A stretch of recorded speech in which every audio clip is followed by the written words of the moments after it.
Right. Good morning, everyone. Let me first thank you all for joining us today, and I welcome you on behalf of the Cigar Center for Asian Studies and the Andiana Foundation.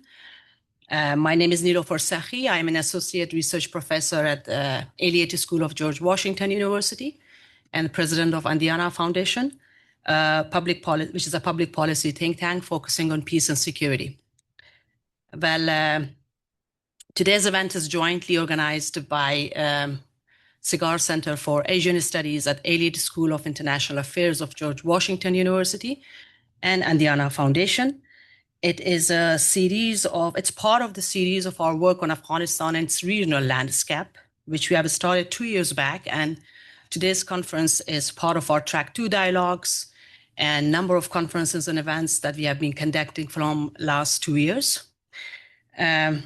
Under this program, we also support a very strong cohort of fellows who continuously analyze regional security dynamics, interstate relationship, and their effectiveness, and the effectiveness of regional platforms for addressing some of the hard and soft security challenges in the region. And as I mentioned, this event is part of our annual gatherings with the purpose to better understand the evolving security challenges across Afghanistan and the broader region. This conference will analyze the depth and implications of ongoing security crises and examine recent developments in Afghanistan and its broader region, particularly interstate relationship with Iran, China, Central Asian states, and Pakistan. This event will also explore actionable policy options, including the development of a regional security mechanism for conflict resolution that can more effectively address the security challenges on the ground. As you all know, there are many regional mechanisms on the ground, including SCO and many more, actually. We had Moscow format. We had also initially started with the Heart of Asia, which we're going to analyze all of them in our second panel today and talk about the effectiveness and if they have been effective in addressing some of the soft and hard security crisis in the region. If not, what could be a mechanism going forward? We actually intend to present the report of today's event with the United Nations and also have a side event at in September and October during the UN meetings to explore these ideas that come out of today's discussion and see if there's interest from the member states to take any of those ideas forward. We have been already in talk with the member states about different mechanisms needed for the region, and we are going to push our efforts of talking with them, particularly those who are still engaged in Afghanistan and who want to have second view about the political processes. So we will going to push them further and see what ideas they are interested to explore. To begin with, I would like to provide some context for today's discussion. Well, as all of you know, quite informed about the situation on the ground, since the Taliban takeover of Afghanistan in August 2021, the security situation in the country and the broader region has not improved, but rather evolved. Though there are different narratives about the improved security situation, and many of us who have been researching and following the region, we are coming with this conclusion that there is no improved security, there is evolved insecurity threats. And we need to identify those evolved insecurity threats that both are hard security and soft security, that both Afghanistan is impacted and its countries and the countries in the region as well. The evidence based on different reports again shows that the security challenges persist both within Afghanistan and across its border. And as I mentioned, the nature of insecurity have changed. At the same time, the Taliban's relationship with neighboring countries remain complex and fluid. There are, of course, close ties with some of the neighboring countries, but those ties continue to fluctuate as regional actors neither fully trust the Taliban to maintain transparent and predictable relationship, nor they can afford to disengage completely due to overlapping strategic and security interest. Neighboring countries are seeking firm security assurances from the Taliban to prevent threats originating from Taliban-led Afghanistan and from spilling over into their own territories. Meanwhile, developments over the past several months in 2026 and also in 2025 have introduced a new dimension to this dynamics. First, the sharp decline in relation between Pakistan establishment and Afghan Taliban. Second, India's decision to engage diplomatically with Taliban and have very cozy relationship with Taliban authorities. And third, Moscow's formal recognition of the Taliban signal a critical phase of regional alignment. While the Taliban seeks to leverage regional engagement to expand its legitimacy and secure a political foothold, neighboring states are primarily driven by the need for security guarantees and border stability. This past few years has brought several interconnected challenges to the forefront.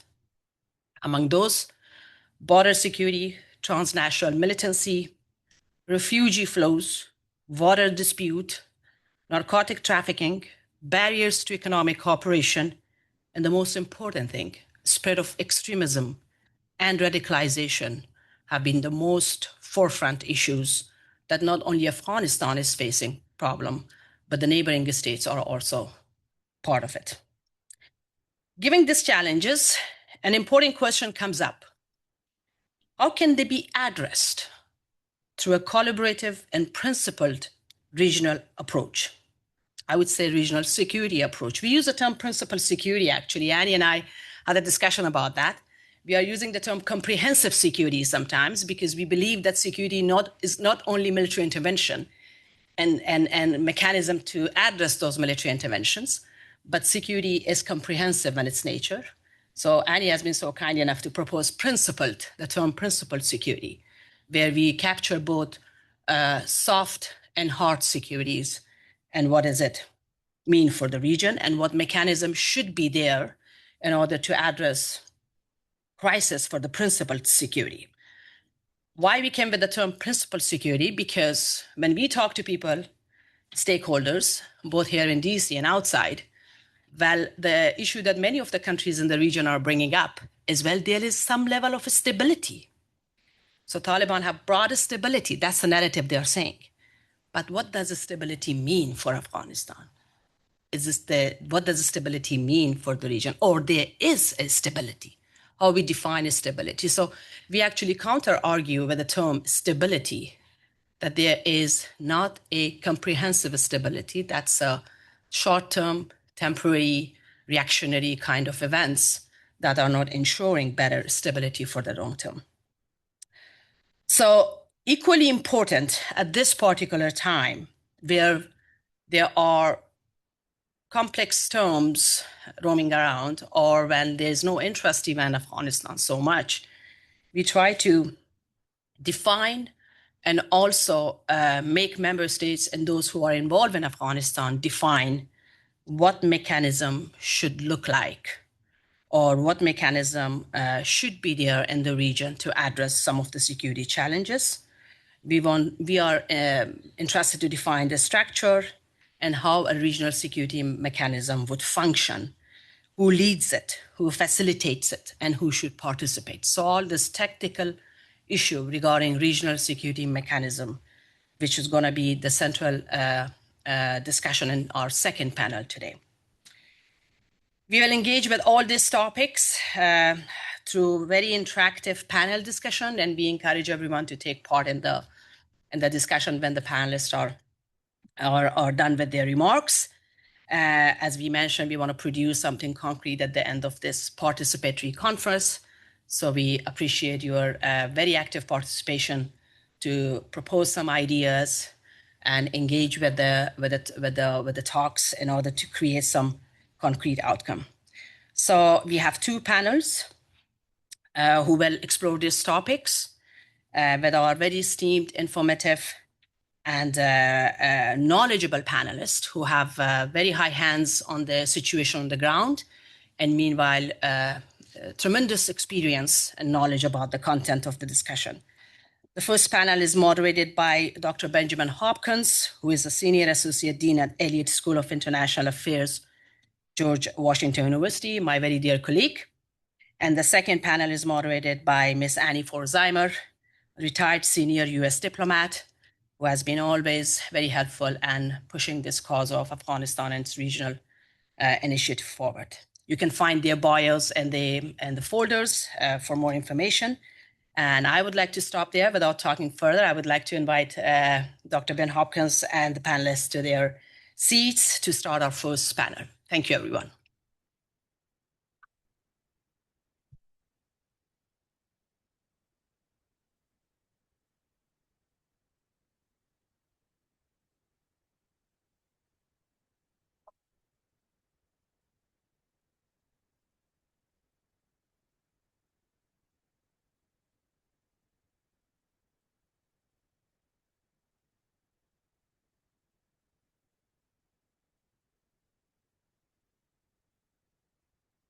I think we have one more just snuck behind.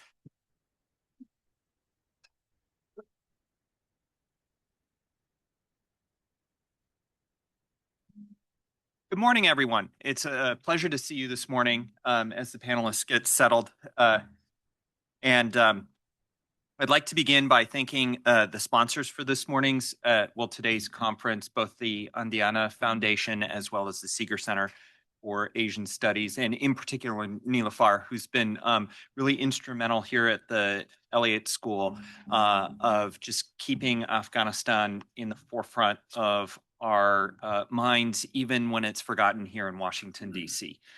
It seems appropriate that we're having this conversation as we approach the 5th anniversary of the American pullout and the subsequent rise of the Taliban. As Nilüfer said, we have two panels, with this morning's panel a reflection on the security situation on the ground, looking specifically at Afghanistan's regional security. The brief of the panel, as given to me, has been to discuss only authoritarian systems, sources of terrorism and violence in the region, complexities of water resource management, the refugee crisis, humanitarian dimensions, and implications for regional stability, and challenges posed by drug trafficking, including the socioeconomic consequences. So we have an hour and 15 minutes to cover very little ground. To do that this morning, we have a fantastic panel of experts to share their insights. And I'll just very quickly introduce them, not in the order they're sitting, but as I have it in my iPad. Dr. Aryan Sharifi is a lecturer and chair of the Master in Public Policy program at Princeton University's School of Public and International Affairs. He served in multiple positions in the former Afghan government, as well as has advised multiple international bodies. Fatima Aman has advised U.S. and non-governmental organizations, a former non-resident fellow at the Middle East Institute and senior fellow at the Atlantic Council, a writer, producer, and anchor at the Voice of America, as well as correspondent of Radio Free Europe and Radio Liberty. Dr. Lima Halimi Ahmad is a graduate of the Fletcher School of Law and Diplomacy at Tufts University, an Asian Society Asia 21 Young Leader, and a research fellow at the Fletcher Center for Security Studies. And then finally, a fellow Fletcher School alumnus joining her down at the very end, Dr. Neha Ansari, whose PhD was on the American drone campaign in the Fatah in Pakistan and is currently a senior analyst at the Afghanistan War Commission. This panel will begin.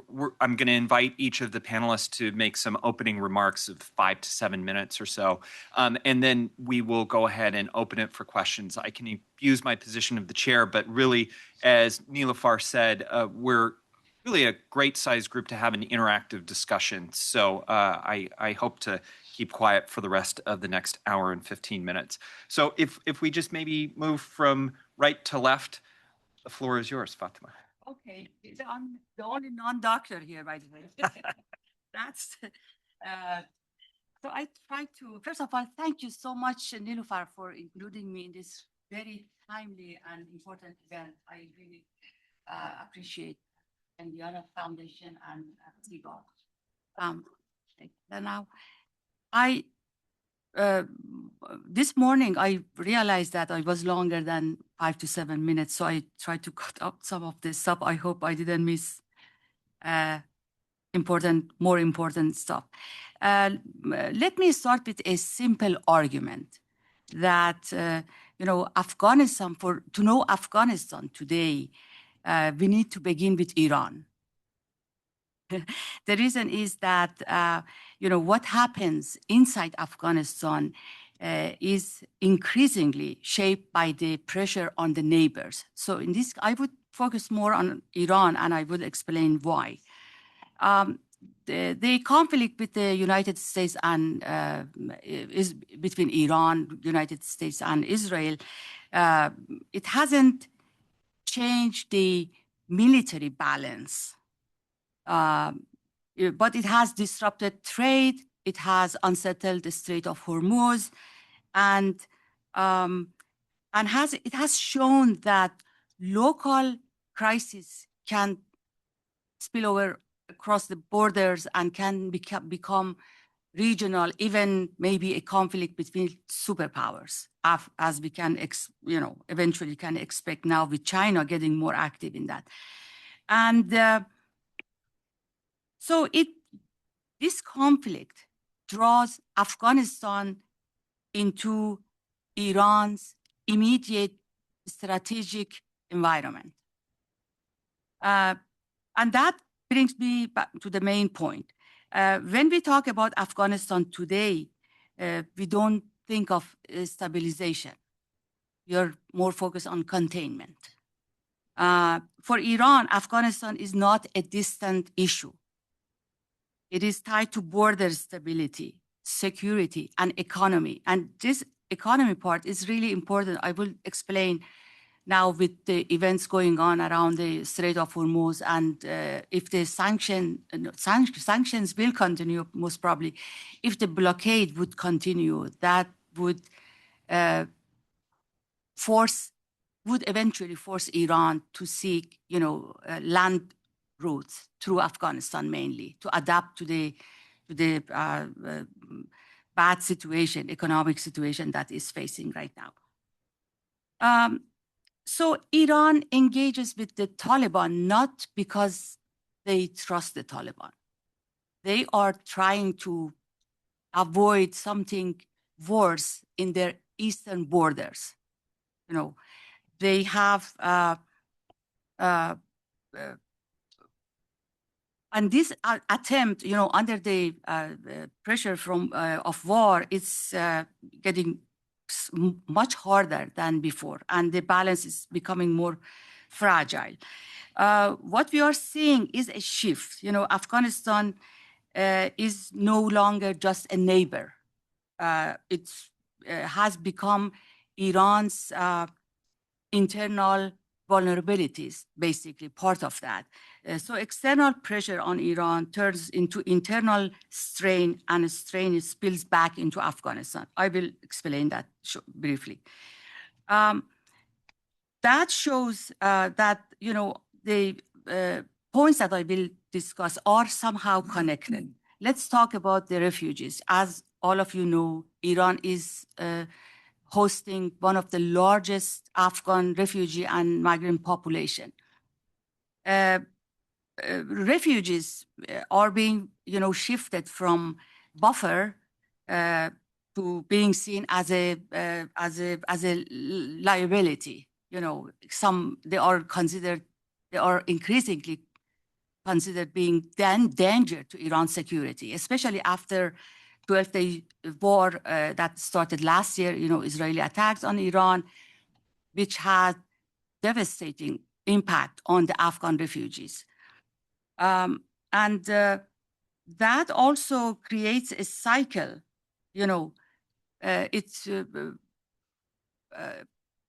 Iran enforced a very heavy deportation of Afghans back into Afghanistan because of the war, because of ongoing conflict going on in Iran. That in turn destabilizes Afghanistan, which eventually made more people try to leave Afghanistan and actually trying to come back to Iran. The other concern is security, border security.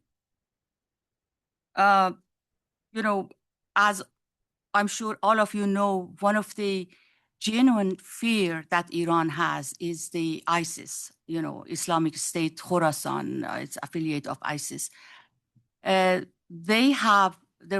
has been a number of terrorist attacks conducted by ISIS folks who infiltrated Iran through Afghanistan border.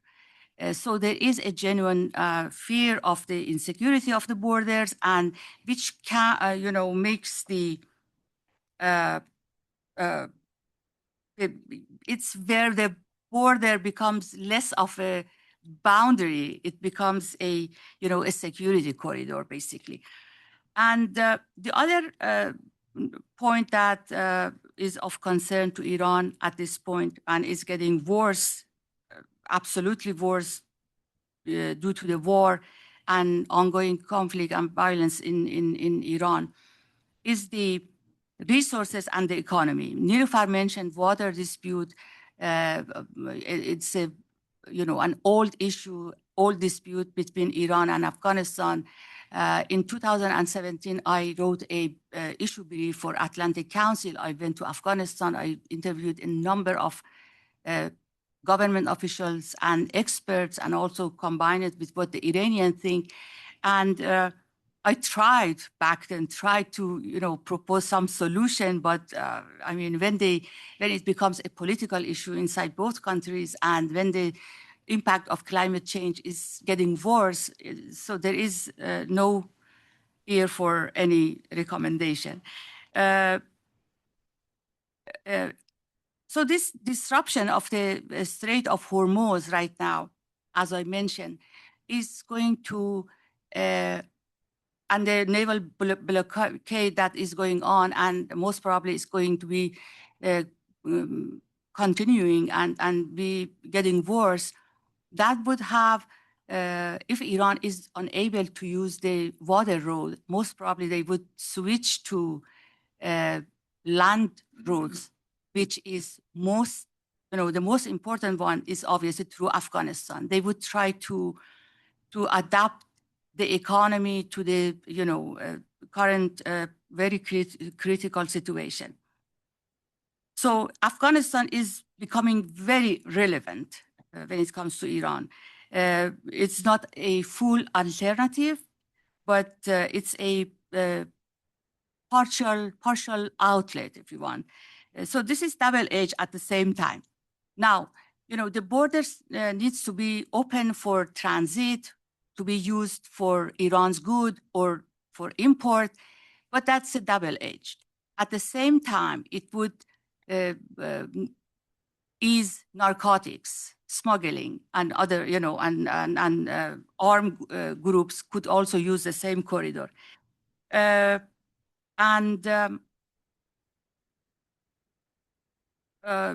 Yeah, I mean, I'm not going to talk too much about that. How much? 2 more minutes, okay. To be 7 or 5?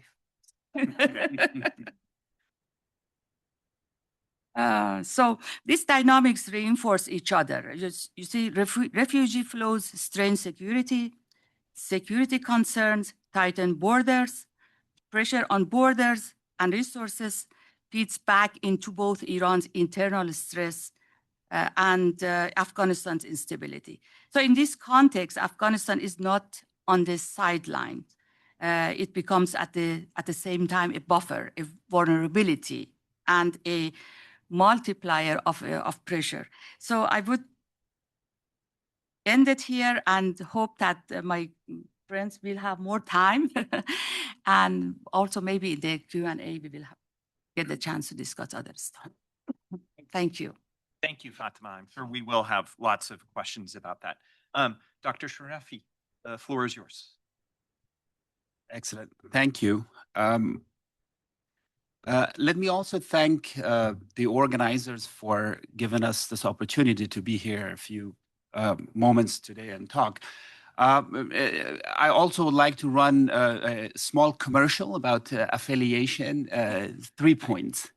One, I am no longer with Princeton. I do maintain a small affiliation, but I don't teach there anymore. So that's one clarification. The second one, regarding UNODC, while I still do work with them, I would ask that that this affiliation would not be mentioned or connected to any remarks I make, because that's my arrangements with them. So I'm here just to represent myself.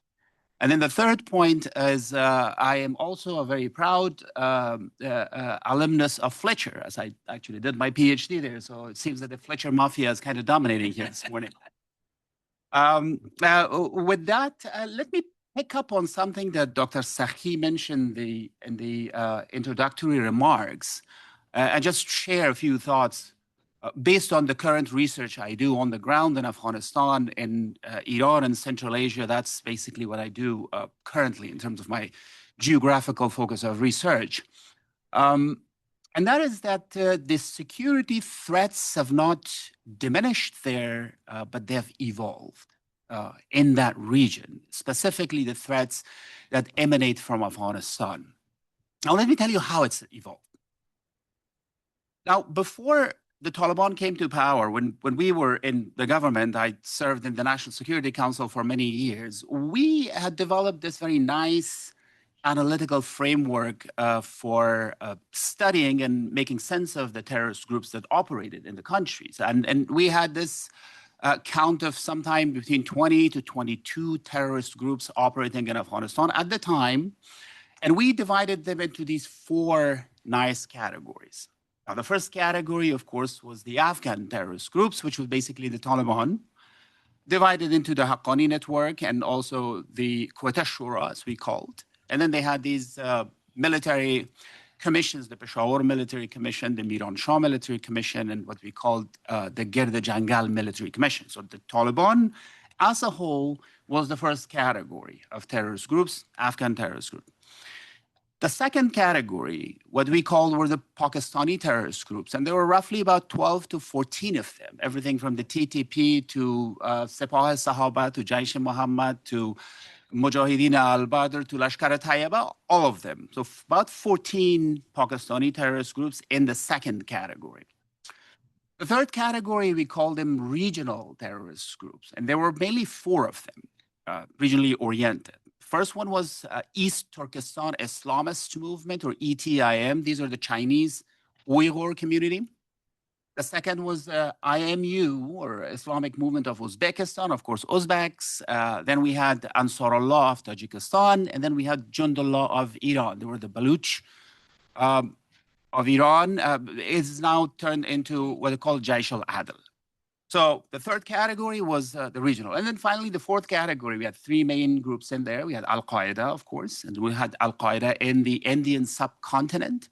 And then we had ISKP, or Islamic Movement of Khorasan Province. Now, these four categories of groups did operate at the time, of course, with ebbs and flow for about 20 years, give and take. Since the Taliban came to power, things have changed. Now, I've written and published papers back in 2022, which I'm still reflecting in those papers, the old setup. But the research that I currently do in the region, on the ground, actually tells a different story, and things have changed, evolved. Most of the Pakistani, well, first of all, the first category, the Taliban, are now in the seat of power, so they're no longer, I don't know, how do you call them? Can you call them a terrorist group? Can you call them an insurgent group? They are not. They're also a government, so it's kind of muddy there. You get to the Pakistani groups, most of them have been either absorbed by the TTP, Tehrik-e-Taliban in Pakistan, and so the TTP has expanded, or some of them that were kind of direct proxies of the Pakistani state at the time against us have been recalled, and they've been perhaps refocused elsewhere. And so they no longer operate in Afghanistan. Lashkar-e-Tayyiba, for instance, doesn't have any presence there because, I mean, we all know what Lashkar-e-Tayyiba was and the affiliation and all that. Then we get to the regional groups, the four of them. A lot of them seem to be under very tight controls by the Taliban. They do exist. They still are there inside Afghanistan, but they are being very tightly watched by the Taliban. What the Taliban have done is, within their intelligence agency called the GDI, or General Directorate of Intelligence, they have a specific directorate called codenamed 82, Directorate 82. And this Directorate 82 is responsible for managing or controlling, they call it foreign guests, we call them foreign terrorists.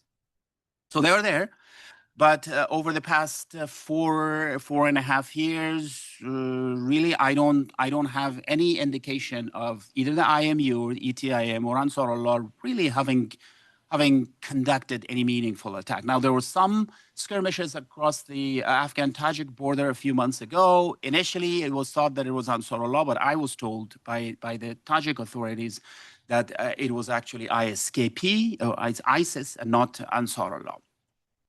Now, the actual thing is now the TTP, of course, is there, and it's specifically focused on Pakistan, doesn't have anything else to do with the region or even Afghanistan. It's specifically focused on Pakistan. It's very, very strong. The presence is big. The Taliban have concentrated, many of them, the TTP fighters, with families. They have 2 camps in Ghazni province, large camps. I haven't seen it, but they openly say it's there. And the funny thing is that over the past couple months or so that the Pakistani government has been bombing Afghan cities, they have not even bombed even a single one of them on those camps where the major concentration of the TTP exists. Now, the main threat, as people talk about, and really it manifests itself as ISKP right now. Al-Qaeda seem to be very dormant, really, really dormant. I haven't seen any indication of any movement on Al-Qaeda's side, but ISKP has been pretty active. Now, ISKP has also evolved substantially over the past 4.5 years. Well, the person who is leading it now, Sanaullah Ghafari, he also goes by the code name Shahab al-Mahajir, the alias. Shahab al-Mahajir is an Afghan. He is from the Shamali Plain, the northern part of Afghanistan. He used to be, his uncle was part of the Hizb Islami, and he also used to serve with the Haqqani network at the time. And then he joined ISK, and he is now the leader of ISK.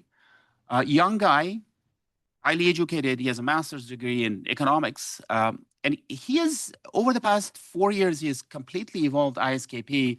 And I'm going to be very quick here, Ben, don't worry. He has done at least 4 things that has completely changed ISKP. First, he has turned ISKP from a semi-insurgent, semi-terrorist group into a fully terrorist group.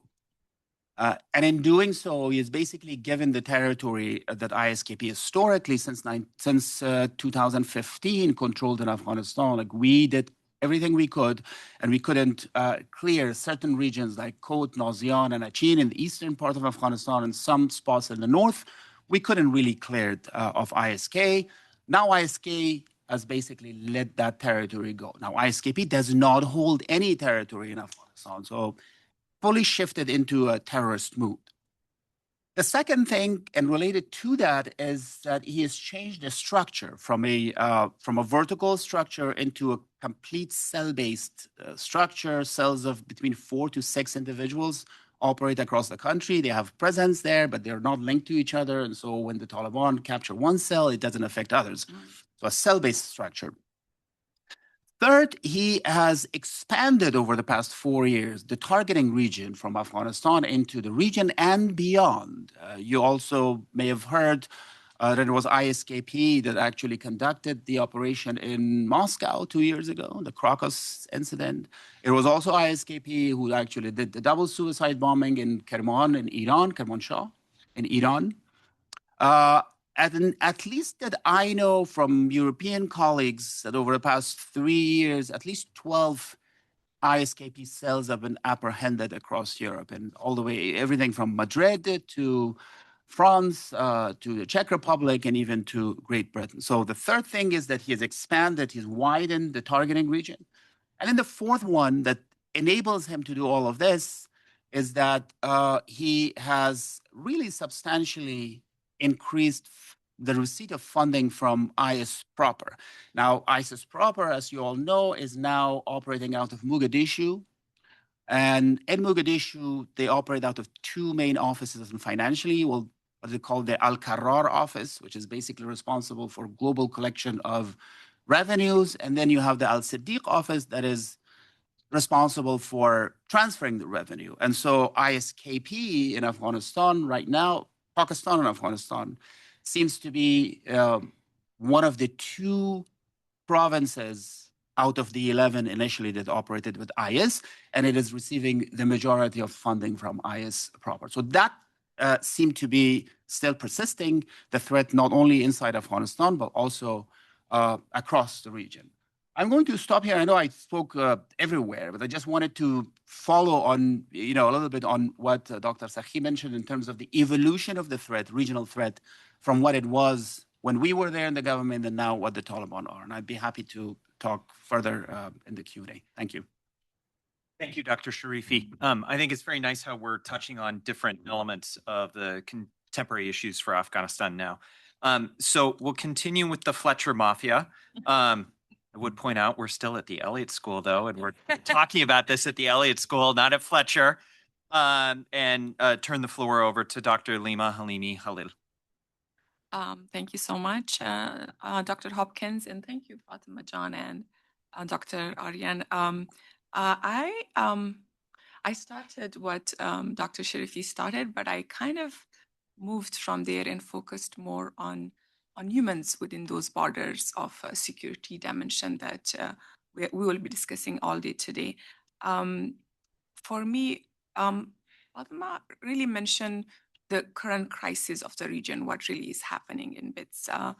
For me, the question is who actually pay the price in any crisis, and especially in the crisis of Afghanistan and its neighboring countries. The answer is not quite simple, and it goes towards all directions. But there is an assumption in our policy thinking that Afghanistan produces fragility or conflict in the region, and the neighboring countries are those who are bearing it or observing it. But I think in that assumption is not so true, and it does not hold most of the time. So I will touch on a few of the points that I think are important and is really a potential for the conflict and crises in the region.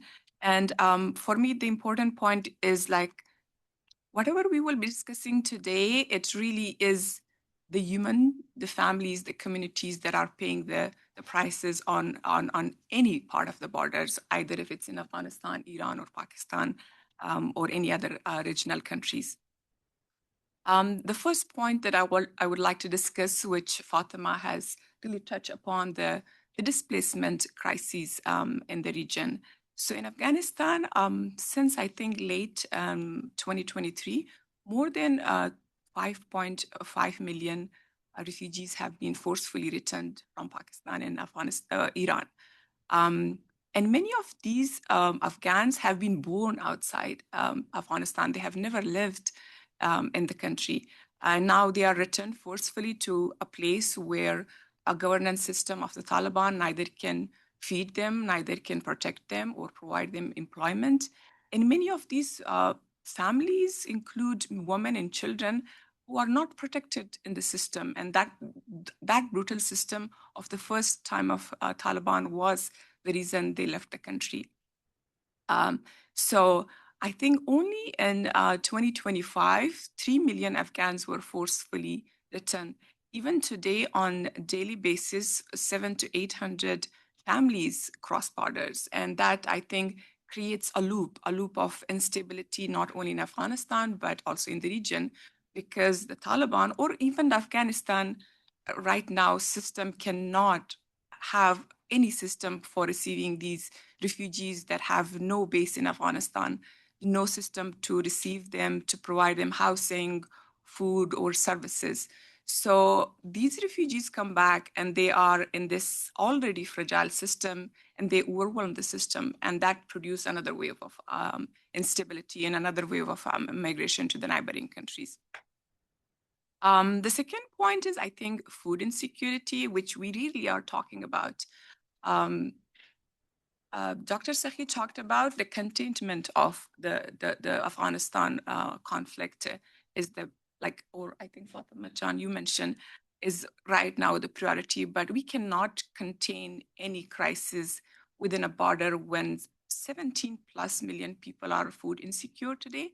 So, and that is not only an internal Afghan issue, because with the arrival of the Taliban, of course, the system, agriculture system, was not as much prioritized as it was before. Much of the resources are now towards the military kind of expenses, and also the closing of the border, like the current conflict with Pakistan, have really closed the routes from where the food were coming to Afghanistan and how the communities were receiving. So those are, I think, the issues which, in my opinion, could be regionally managed, but I don't think it's being managed. It's being recycled, and I think it will produce future crisis. And a third issue for me is the water issue, which also Fatima Jan talked about. I think a recent violent conflict between Iran and Afghanistan was on the Helmand River, which already the Taliban have decreased the flow. And without any kind of regional agreement or trust building, how it will impact the region, they just make policies. And I think what is I think the Kush Canal is also another future conflict with Central Asia, because I think two of the countries, Tajikistan and Turkmenistan, are already raising their concern that that canal will really impact the water flow towards Central Asia. So these are the issues that are directly today impacting not only human beings in Afghanistan, but also within the region. And I think it has a potential for the regional conflict in a violent conflict. And one issue which is really well documented, at least here in the diaspora, the issue of women's rights and human rights in Afghanistan. I think the region is kind of legitimatizing what is happening with the Taliban governance. As Dr. Sakhi also mentioned, that India is increasingly kind of engaging with the Taliban, and the region is also kind of being okay with what is happening, and they are considering it a domestic policy of the country. But keeping it that way, you are allowing the Taliban government to kind of test the region if they are okay to bring these policy. I think there are more than 130 decrees since their arrival only on women restriction in the country. So how the regioning is engaging economically or other issues with the country without any conditions on the part of human rights and women's rights when they are engaging with the Taliban. And of course, I think the drug economy is one of, I'm not an expert on that, but we have been hearing that a lot of the opium economy is now changed. There's a potential that it is more of a lab production economy through the Taliban.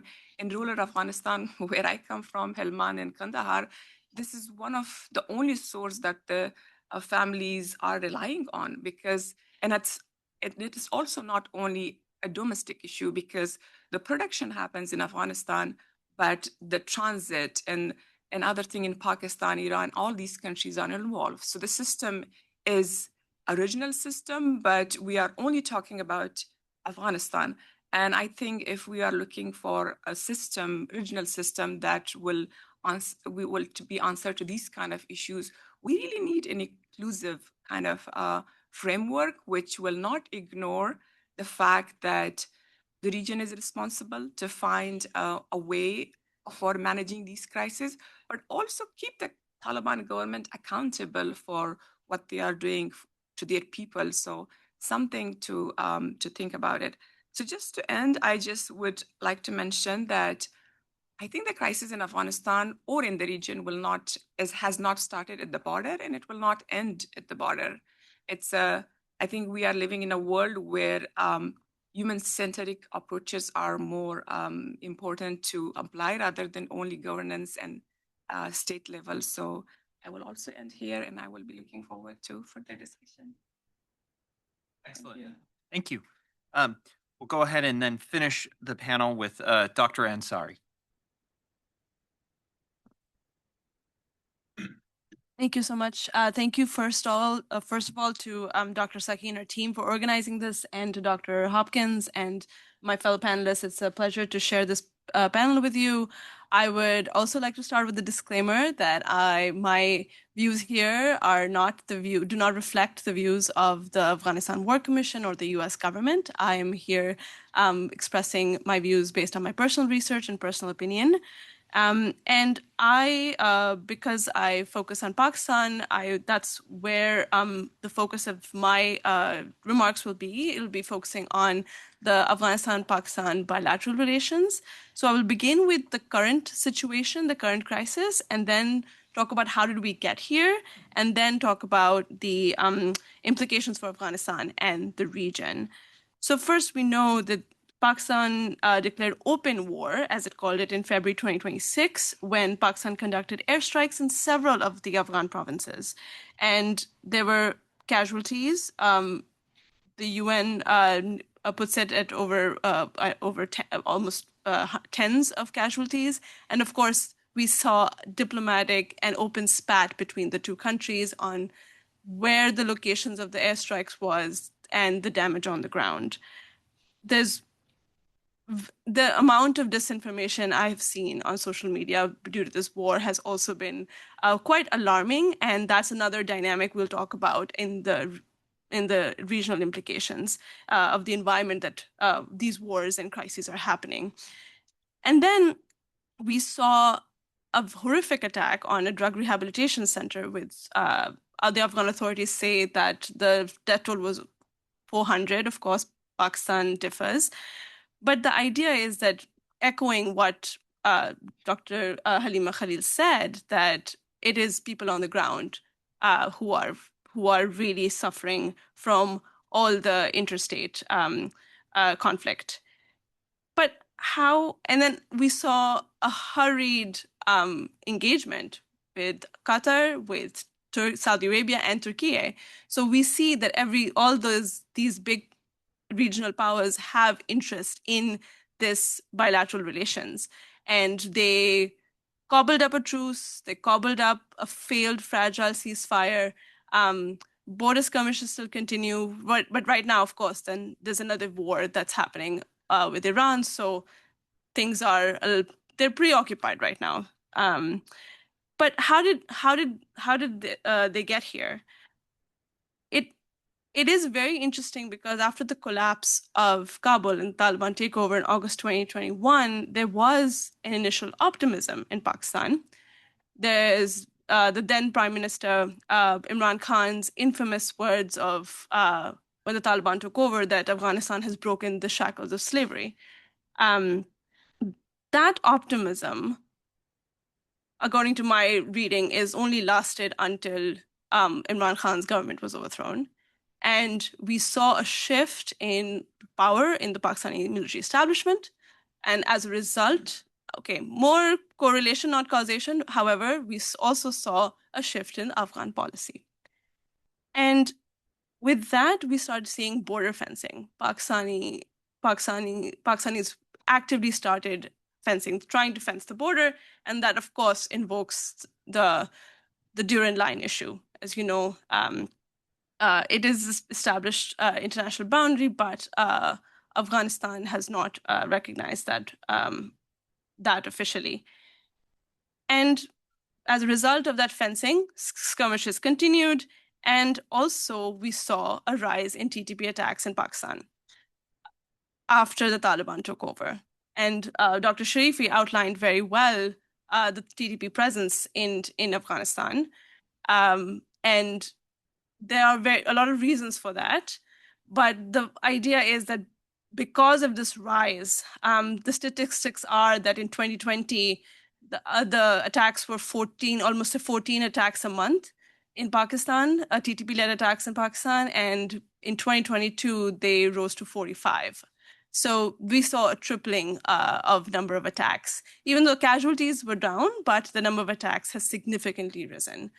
And of course, that's a big reason that Pakistan professes the reason that it is conducting airstrikes and the reason for the tension is that the Afghan Taliban government the regime is harboring TTP. And that allows TTP to conduct attacks in Pakistani soil. Of course, we should recognize the irony of that situation, but that is the current situation at the time. And of course, the Taliban government denies that. But that tit for tat skirmishes turned into conflict and obviously now open war.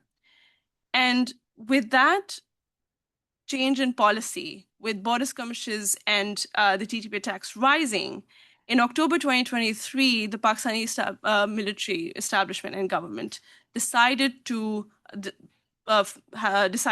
forcefully displace Afghans Afghans from Pakistan. And again, want to mention what Lima said. A lot of them weren't even born in Afghanistan. A lot of them were born in Pakistan or elsewhere. And we have seen how that bilaterally affected the two countries, but also mobilized diplomatically. We saw U.S., European, organizations trying to help and facilitate the displacement, making sure it's as safe as possible, particularly for vulnerable persons. But we have to also emphasize that it's happening at a time when Afghanistan is obviously literally and figuratively starving, and then you add another layer of mass displacement, and that obviously is going to create more and more instability for the regime and its people. And then we saw more and more escalation. 2024, twice Pakistan conducted airstrikes in March and in December. And another statistic is that the bilateral trade between the two reduced by half. So we saw more economic issues and conflict between the two. And then in 2025, again, more instability, more conflict, a Qatar-mediated ceasefire, again, very fragile, and then Doha and Istanbul talks, which also failed to produce an agreement. Now, we saw the socioeconomic instability on top of when there's socioeconomic stability, of course, that creates a space of grievances, and which means there is that creates more space for radicalization, more space for recruitment, especially in a competing space, in which ISKP is competing. All the other terrorist groups that Dr. Sharifi mentioned are trying to compete already with the fragile regime of the Taliban, which is also facing attacks from Pakistan, and its western border also being in disarray. So what does all this mean? It means things are not looking good. And honestly, I don't know if they're going to continue. For now, I think it's going to continue to be unstable. And the current Pakistani establishment does not, I don't think it is interested in improving relations, particularly because the TTP and the Afghan Taliban leadership the TTP is there. There are multiple conflicting reports about the relations between Nurwali Masood, who's the TTP chief, and Hebatullah. Again, conflicting reports because we don't know who to believe. But there is a TTP presence there. I think UN believes there are about 600 TTP militants there right now, and attacks are continuing. And things are fragile, and they will continue to be. And again, as ISKP becomes and looks more towards becoming a regional terrorist group, all these border closures, disruption in trade, disruption in goods and services, affecting cost of living, creating grievances, may create more space for these terrorist groups to thrive, which especially as they look towards creating instability in the region. So I will end on that very grim note and look forward to your questions. Great. Thank you, Dr. Ansari. So we really have a gambit of comments that we can explore. Fatima John has talked about kind of the geopolitics of the region, and Dr. Sharifi has talked about terrorism and the terrorist organizations. Dr. Halimi Halil has really talked about human security, and Dr. Ansari has really looked at issues of the Pakistan-Afghan relations. As a historian of 19th century Afghanistan, so not one who really comments on the contemporary issues in Afghanistan, just the resonance of so many issues is striking, especially your use of buffer state for Afghanistan. You know, for anybody that's ever looked at the so-called great game of the 19th century, and Afghanistan's use as kind of a plaything of great powers. I don't want to abuse my position as chair, but would rather open it up for discussion and questions on the floor. As you ask your question, if you can please identify yourself and if you have any affiliation. Adam, please do wait for the microphone, which Adam has, so that we can pick it up. So if you just raise your hand. Yes, sir. And Adam will come.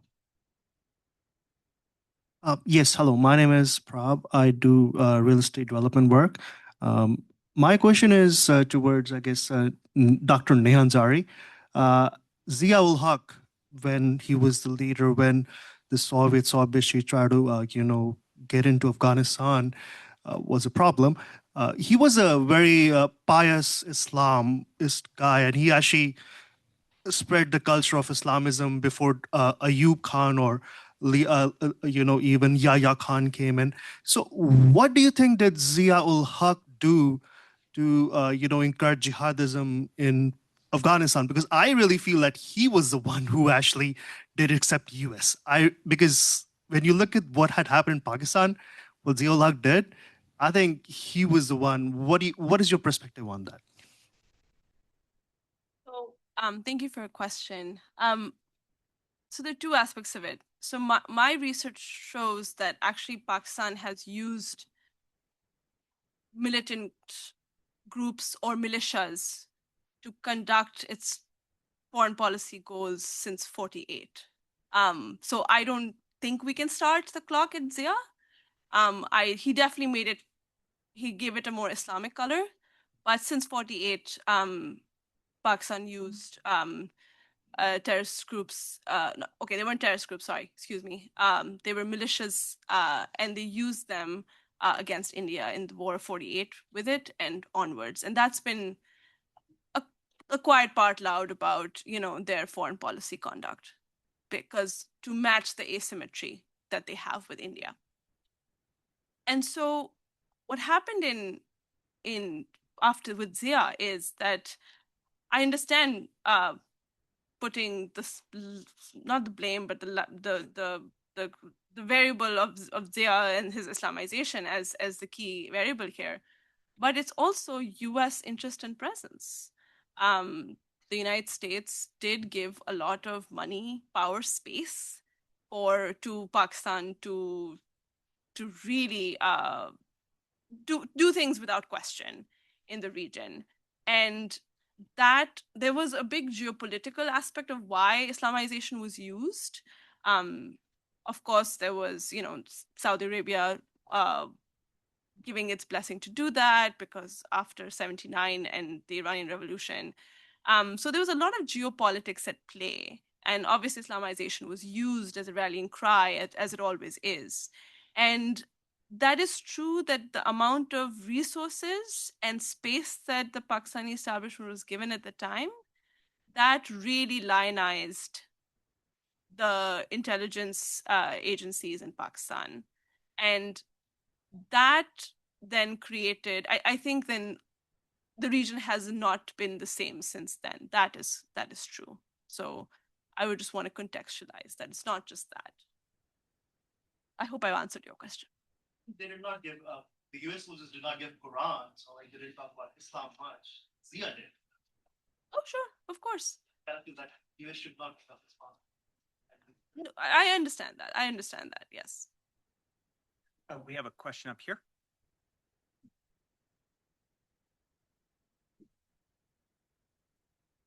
My name is Mike Iroshis, no current affiliation. There's no mention of China. Has China expanded their Belt and Road Initiative into Afghanistan? And does that have any effect on the stability of the country? Who would like to take that one? Pakistan. PRI. I can just a little bit. I think their involvement is there, but they are also careful for this one region of their own because they don't want to bring in more Islamization or radicalization. So there is a lot of development projects by China there, but it has its own political kind of consequences to it. So they are being careful of not really coming as a next U.S. friendly country in Afghanistan. I would just like to add, China, of course, is. Oh, I'm so sorry. Oh, sorry. China, of course, is very interested. The Urumqi talks happened to create a ceasefire or a diplomatic off ramp between Afghanistan and Pakistan, and China wanted to mediate that. Because China obviously has economic goals, socio-economic goals there, but it also is realizing that it wasn't a panacea for its geostrategic goals, at least in Pakistan, because the projects have stalled. A lot of Chinese engineers and officials have been targeted and killed. So there's a big security element, and also Pakistan is seeing the economic trap those projects will be in the long run. So there is some questioning of the project, and it's not moving as fast as it should, which is why China is keeping an eye and wants relations to be at least some stability so that its projects can continue. So it definitely has a vested interest in it right now. Now, the Belt and Road Initiative never actually officially came to Afghanistan. During the Republic, there were quite a lot of talks of that. I personally participated in many of those in Beijing. It never came officially. But then over the past 4.5 years, the Chinese have really moved into investing quite a lot in the mineral sector in Afghanistan, large projects. However, as of recently, the Taliban have become increasingly dismayed with the Chinese investment in the mineral sector, mainly because the Chinese, based on what I'm hearing, is not delivering upon what they promise. And so two large projects, one, the Ainak copper mine, which is basically apparently the second largest mineral copper deposit in the region, that was actually given to the Chinese back in 2007, has been canceled. So the Taliban have canceled that. They've also canceled the northern oil project that the Chinese were oil and gas project in northern Afghanistan that was also given to the Chinese. That has also been canceled. And from what I'm hearing, the Taliban have decided at the strategic level to try and gradually move from Chinese investment to try and attract Western, European, and American investment, although Western companies have not really shown a lot of interest in that.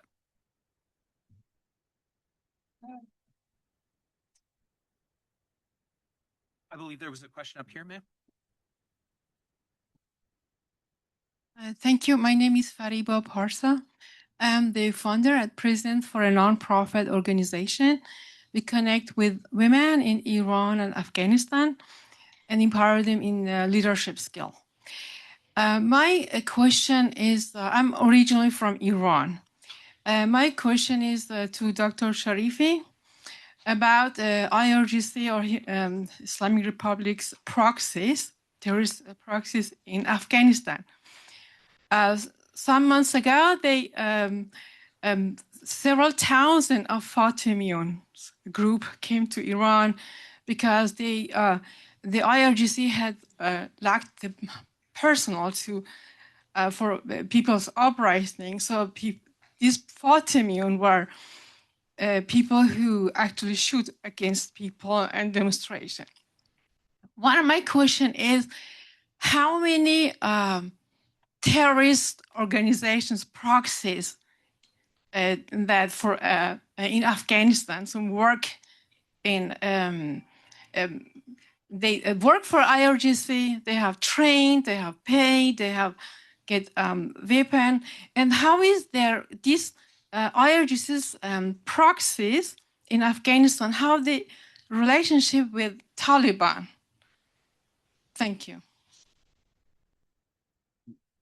Well, you don't really want me to start on the Fatimiyun thing because I'm very passionate about that, and I'll tell you why in a second.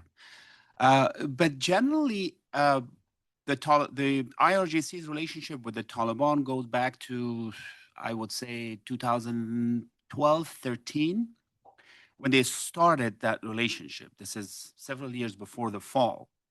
And so as of late 2014, they started a new military commission for the Taliban in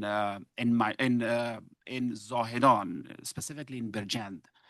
And then later in 2017, the Taliban's military commission in Mashhad also officially opened. So for the last several years of the Taliban war against the Afghan Republic, the Taliban definitely had bases and military commissions in at least 2 places in Iran.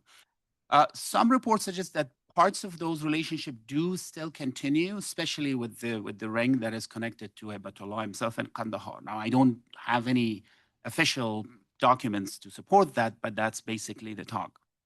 Now, with regard to the Fatimiyun, this is, as I mentioned, I particularly have an interest in this because I wrote the first report, the first ever report on the Fatimiyun, intelligence report. This was not outside, to President Ghani in late 2015 about Fatimiyun. Nobody knew about this.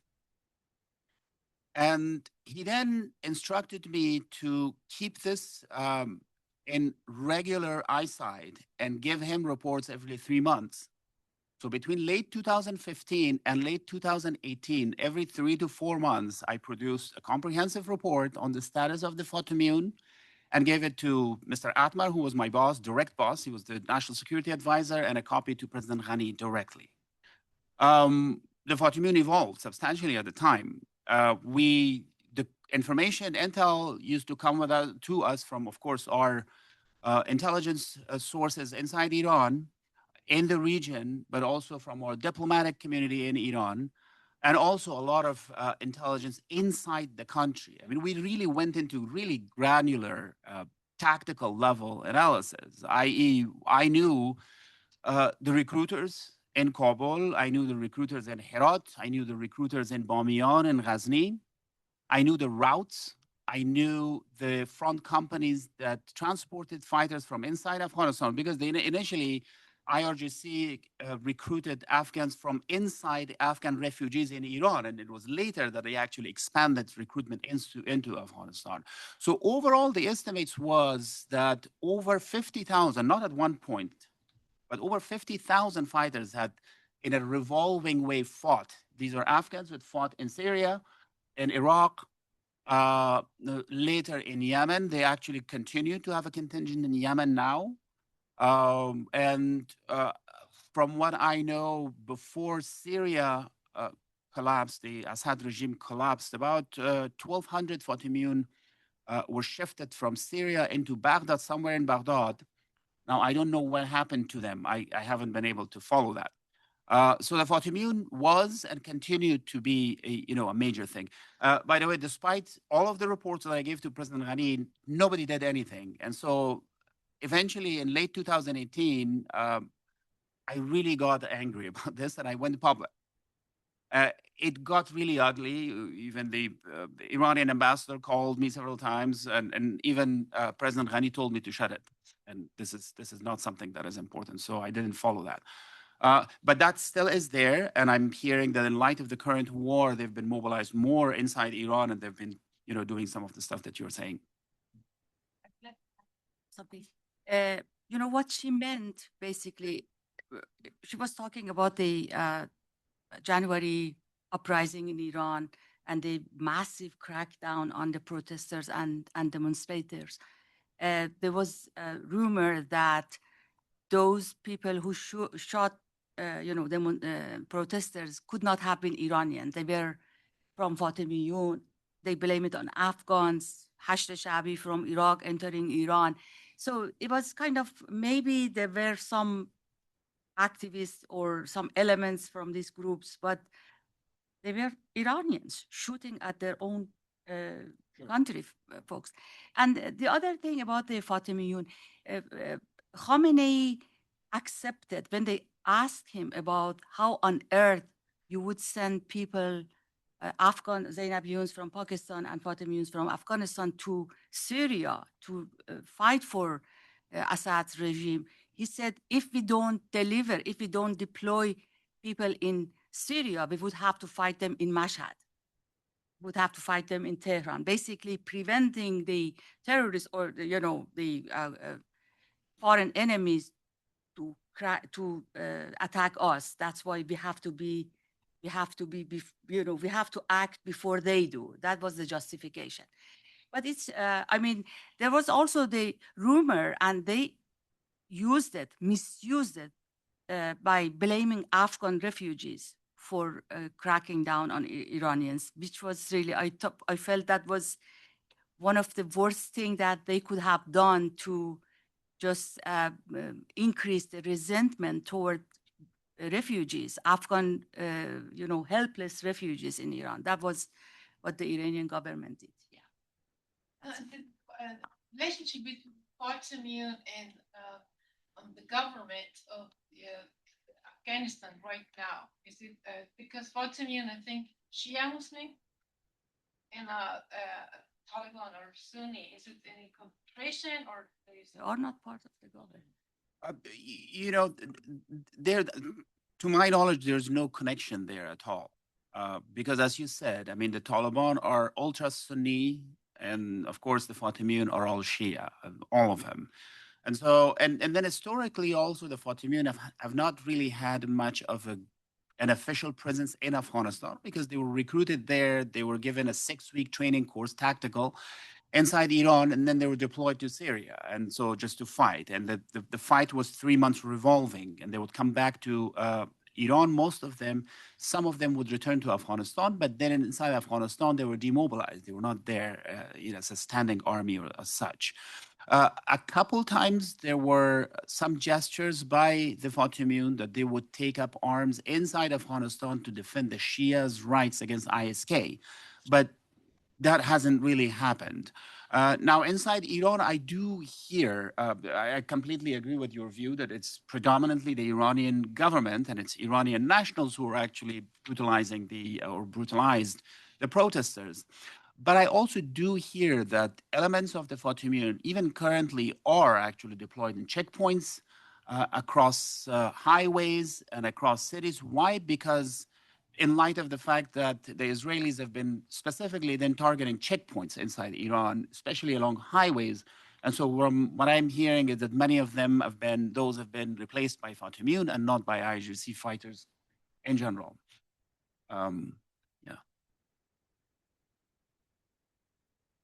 We had one back there.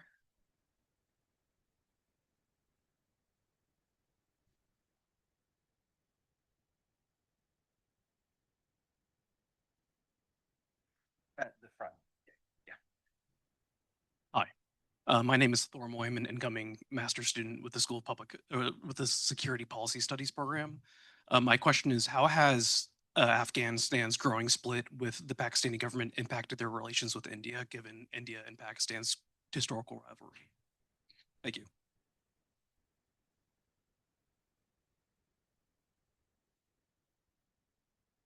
Well, it has created opportunity again for the region to be bifurcated between Pakistan and India, right? That's how it's always been. And then Afghanistan is also then used as I don't want to reduce it to a tool, but it is used or viewed by Pakistanis as, okay, Afghanistan is still playing that game, that it is cozying up to India to counter Pakistani influence. And that had been the split, even I would say during Karzai's second term, right? We saw that happening, and that is honestly I think, adding to the crisis, because you have the current Pakistani establishment is quite hardline when it comes to certain Afghan issues. And we see that there has been war, like at least between Pakistan and India as well. And Afghanistan, especially in this tricky situation, is just going to be, again, crises on on every border, on either side. So I would say it is a tricky, and even I would go further to say it's a dangerous game, but the one that the players seem very willing to play right now. And unfortunately, I can't predict what the future is going to hold, but we can see a deepening potentially of relations with the Afghan Taliban regime and India going forward, especially now. And especially because India has been kind of muted in the regional crisis right now. And that might just mean more back channels. There was a question from Deepa.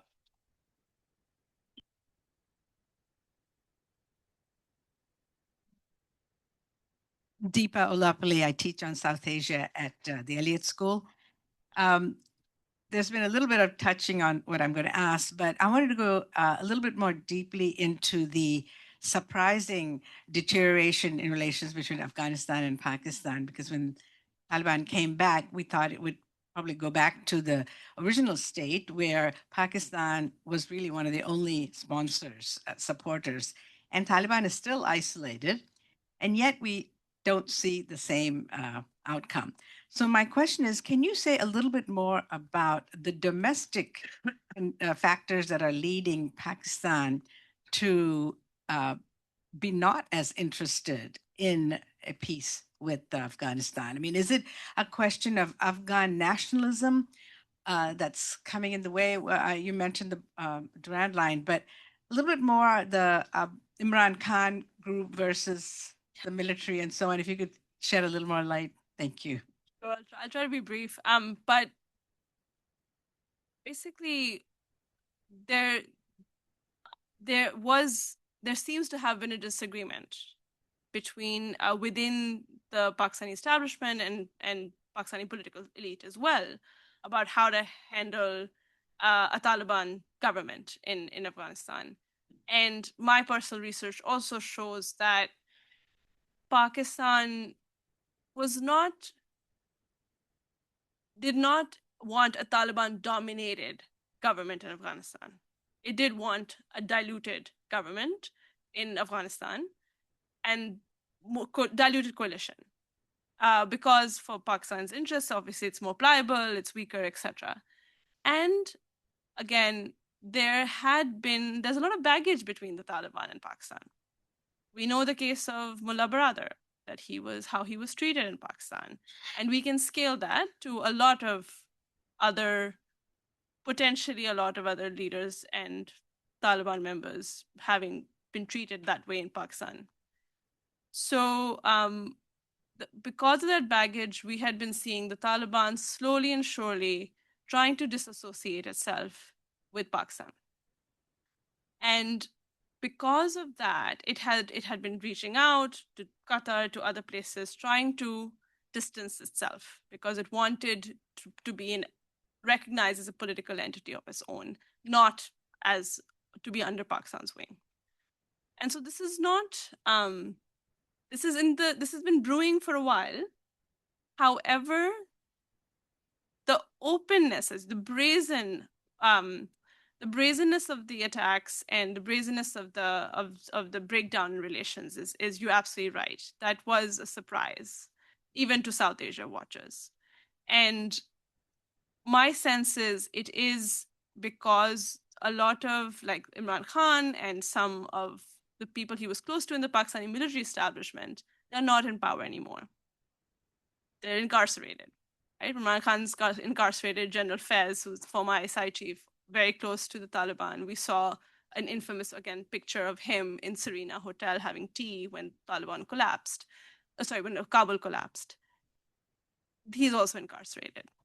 again, those people I want to say are not incarcerated because of the Taliban and the relations, because of domestic reasons. There's a domestic power, I don't want to call it struggle because I don't think it was much one, but some people rose to the top and others didn't. And that has obviously impacted the relations with Afghanistan. And a big part of that is also that I think Pakistan also didn't realize how hardline Haibatullah was going to be.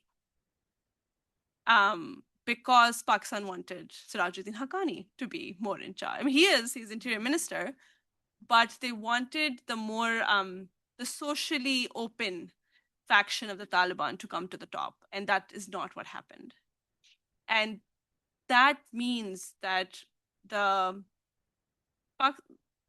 religious right in Pakistan is very strong, very strong. And of course, the Pakistani government does not want them to be more empowered. And a very religious right in Taliban, obviously in relations that they have with the Pakistani right, that is going to encourage them further. So that's another reason why Pakistan is, it's watching it very closely. Thank you. Gautam, I'm a consultant, recently retired from the government. Just building on that, do you see evidence or do you think Pakistan will try to manipulate the fissures within the Taliban to implement some sort of change in the government there? I would be speculating, so sorry. Yeah. I think Pakistan successfully did veer a lot of the affiliates of the Taliban, especially the Punjabi Taliban, signed a lot of agreements with them, veered them away, asked them to disarm, fragment. There was a lot of fragmentation that Pakistan did in, I would say 2016 onwards, successfully, slowly. So it has dissipated a lot of the groups. But with this rise in attacks, I wouldn't be surprised if they continued fragmentation because Pakistanis have wealth of knowledge when it comes to these groups and how they act. And yeah, I mean, but the problem is, again, I think the Pakistani government is facing issues because in the region, especially the FATA area, there's a civilian preference issue. The Pakistani government is not does not have great they're not there are a lot of grievances in FATA. So the people are not on side, and then there's an active. So it's tricky for them. I don't have any knowledge of this, but I wouldn't be surprised if they continue fragmentation. If I may add a little bit on this Pakistan-Afghanistan issue, I think it is important that we actually put this into context. If you look at what the Pakistani government has done, at least over the past 50 years, it's been, with regard to Afghanistan, it's been consistent. No change, really. At the strategic level, no change. They've consistently pushed one strategic view on Afghanistan, and that is that it kind of has to become either a client state to Islamabad, and short of that, it has to keep burning. That's been the case. I mean, the Pakistani military establishment specifically, it is not that they have a problem with the Taliban now. They had a problem with all of our governments. I mean, they had a problem with the Afghan monarchy. They had a problem with the first republic back in 1973. Now, 72, it came to power. In 73, the Pakistanis tried to encourage a coup d'etat against it. Then, of course, we had the 1978 revolution or communist coup d'etat, whatever you want to call it, and then the Soviets. And of course, for 14 years, Pakistan was essentially part of the war fighting. And then it had, after the communist government collapsed in 92, then you had the very Mujahideen with, just like the Taliban that were actually being brought up by Pakistan, those groups were also supported by Pakistan for 14 years. They came to power, and that very Pakistani state had the same problem with them. Then, of course, we had the Afghan Republic for 20 years, and it was against us for the whole time. So it's been a consistent policy. Currently, this issue, from what I'm getting from on the ground, TTP, the issue of TTP is a minor thing to them. It's really not. In fact, I don't want to sound very controversial here, but from certain respects, they don't even want the TTP issue to go away because the TTP is the only viable counterforce to Pashtun nationalism in Khyber Pakhtunkhwa, which the Pakistani state that is dominated by Punjabis sees as a strategic threat. So what they are actually asking the Taliban to do, and the Taliban or no other government in Afghanistan can actually do that, are a number of things. One, the Durand line issue has to be completely resolved officially. That dispute will no longer has to be a dispute. Two, foreign policy will have to be consulted by Islamabad, especially when it comes to India, no relation with India. And then with the rest, it has to be consulted. Third, major economic project will have to happen under consultations with Islamabad. And fourth, even important appointments to cabinet and other parts of the government will have to be consulted by Islamabad. This is something that was actually told to Ghani. This was something that was told to Karzai before him, and that is something being told to Ebatullah. And so in that respect, I think when we are talking about Pakistan-Taliban relationship, it is really the continuation of that historical thing at the strategic level. I'm going to abuse my position as chair because I have a question for the entire panel that came out in everybody's comments but hasn't been picked up on, and that is the issue of water. I mean, water, of course, has a geopolitical and strategic effect on Iranian-Afghan relations at the moment, potentially with Central Asian partners as well. I believe there's a 1947 treaty between the Soviet Union and Afghanistan that gives Afghanistan rights over the Panj River, which it's never exercised. There's security issues, the timber mafia, which uses timber harvesting along the frontier to support terrorist activities, and how that has downstream effects on environmental degradation and inability for the Kabul River Basin to retain water. Human security, obviously.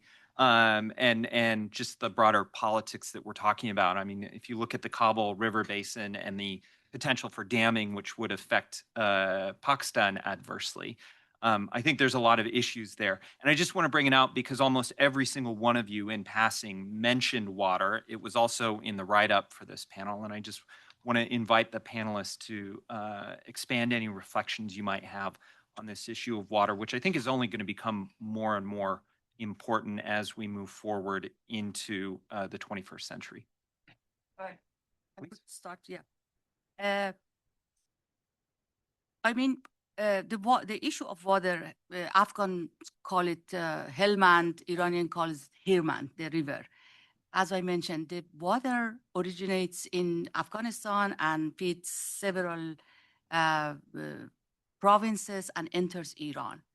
There was a dispute in 1998 between Iran and Afghanistan, Iran and then Taliban regime, and which caused the Taliban as a sort of punishment to close the flow of water, to block the flow of water into Iran. That coincided with the worst possible drought on that year in the entire region, and many other factors. That water, that didn't enter Iran, that didn't flow into Iran, also didn't flow into Hamun Lake. Hamun Lake, its wetland was completely gone. I mean, then in 2000 and I think 15 until 2018 or something, they built working groups, both from Iranians and Afghans, they managed to put Hamun under the UNDP and managed to get some help. And, they consulted, they were they got cozy with each other, very nice to each other. But then both sides have made the issue a national issue, a nationalistic issue, both in Iran and Afghanistan. Iranians claim that their own share of water doesn't enter Iran. And Afghans believe that, Iran is getting more than its share was in the contract, in the agreement from 1973 or 75. And in reality, there is no way to measure that because the system was destroyed during the Soviet bombings. So it's just a speculation. And now, one issue that is not going to go away and it's going to worsen the situation is the building dams. It has been a lucrative business both in Iran and in Afghanistan. And I think that would intensify the dispute and differences between both countries. Also, the impact of climate change, also the population displacement, and disastrous, terrible water management in Iran, both in Iran and in Afghanistan. But in Iran, for all these years, the experts warned the government, the regime, not to rely on transboundary water for drinking water in several provinces. That was completely ignored. Now water needs to be distributed through tankers. So things are not going to go well. I mean, it has not been resolved in years with good rainfall. Issue just would lessen, but eventually would come back when there is drought and more need for water. They failed to switch their crop production to more water friendly, or they failed to improve and correct their system of managing water. So I suppose the issue will stay, especially with the ongoing war right now between Iran and Afghanistan. That would be a perfect leverage for the Taliban regime to use that water, I mean transboundary water, against Iran if they have to. Dr. Sharifi? Yeah, of course. I think Father Majan has mentioned pretty much everything. The only thing that I would add on is that the Taliban, even if they are kind of mingling with the issue of water, they are not kind of discussing with the entire region, because I think the water issue is not a unilateral issue. It's not between the two countries, because if one dam is built, few other states will be impacted, and that will be future conflicts. So what I believe is that it's not only Iran and Afghanistan issue, but Central Asia issue as a whole, in Pakistan. Exactly. So, and right now I don't see any indication where there is a framework that a regional approach will be taken. And I usually, when I write, that comes at the top. Potential risk for war in the region will be water, I think. I will pass as well, if that's okay. Okay. Thank you. All right. 11:45. Do we have time for one more question? We have one more question, Sean.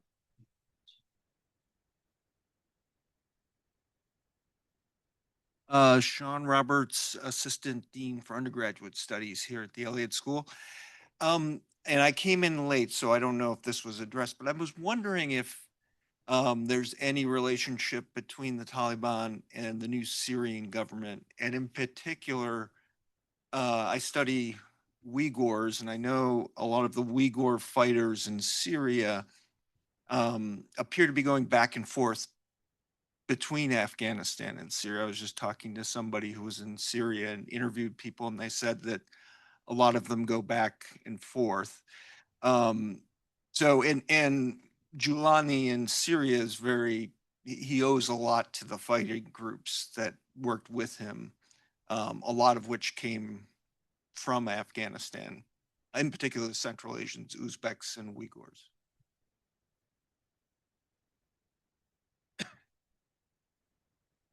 Well, first of all, yes. I mean, you're absolutely right. The ETIMs, the Uyghurs, the East Turkestan Islamist movement, now they're called the TIP, or Turkestan Islamic Party. They were headquarters in Syria. And so the offshoot of that headquarter was in Afghanistan, and there was quite a lot of back and forth. What I am hearing is that Jolani has decided to expel them from Syria completely. That's what I'm hearing. And that there are two options. One option for them is to entirely relocate to Afghanistan. The other one is to go back to China and be, I don't know, face whatever the Chinese government will do to them. That is as far as I hear. Now, with regard to the Taliban relationship with the Syrian government, I don't hear a lot of positive things from the Taliban about the Julani government because they see him as a sellout. They don't think that he represents a true Islamic regime, and not only don't they not see him as a model, but they actually really don't like him. That is as far as I hear with regard to the ETIM. Although on the ETIM, on the Afghan side, they've been pretty contained. And what I'm hearing is that the Chinese are fairly happy with what the Taliban are doing with regard to the ETIM, especially in northern part of Afghanistan, in Badakhshan province that borders Xinjiang and China. Okay, well, that brings us to time. Join me in thanking our panelists who really gave an informative opening to today's activities. And then Niloufar, did you want to? Thank you, Ben, and thank you very much for a very insightful panel discussion, and thank you for our participants who really engaged well. As I mentioned, there's an interactive conference, and the format is actually to make everyone speak and contribute to a discussion. So thank you so much for your active participation. We go for lunch, but we actually have a table activity too. Annie, do you want to come here? Where is Annie? Do you want to come and discuss that, please? So it will be lunch plus an activity at your desk or the table. No free lunch, huh? This does not have to be painful.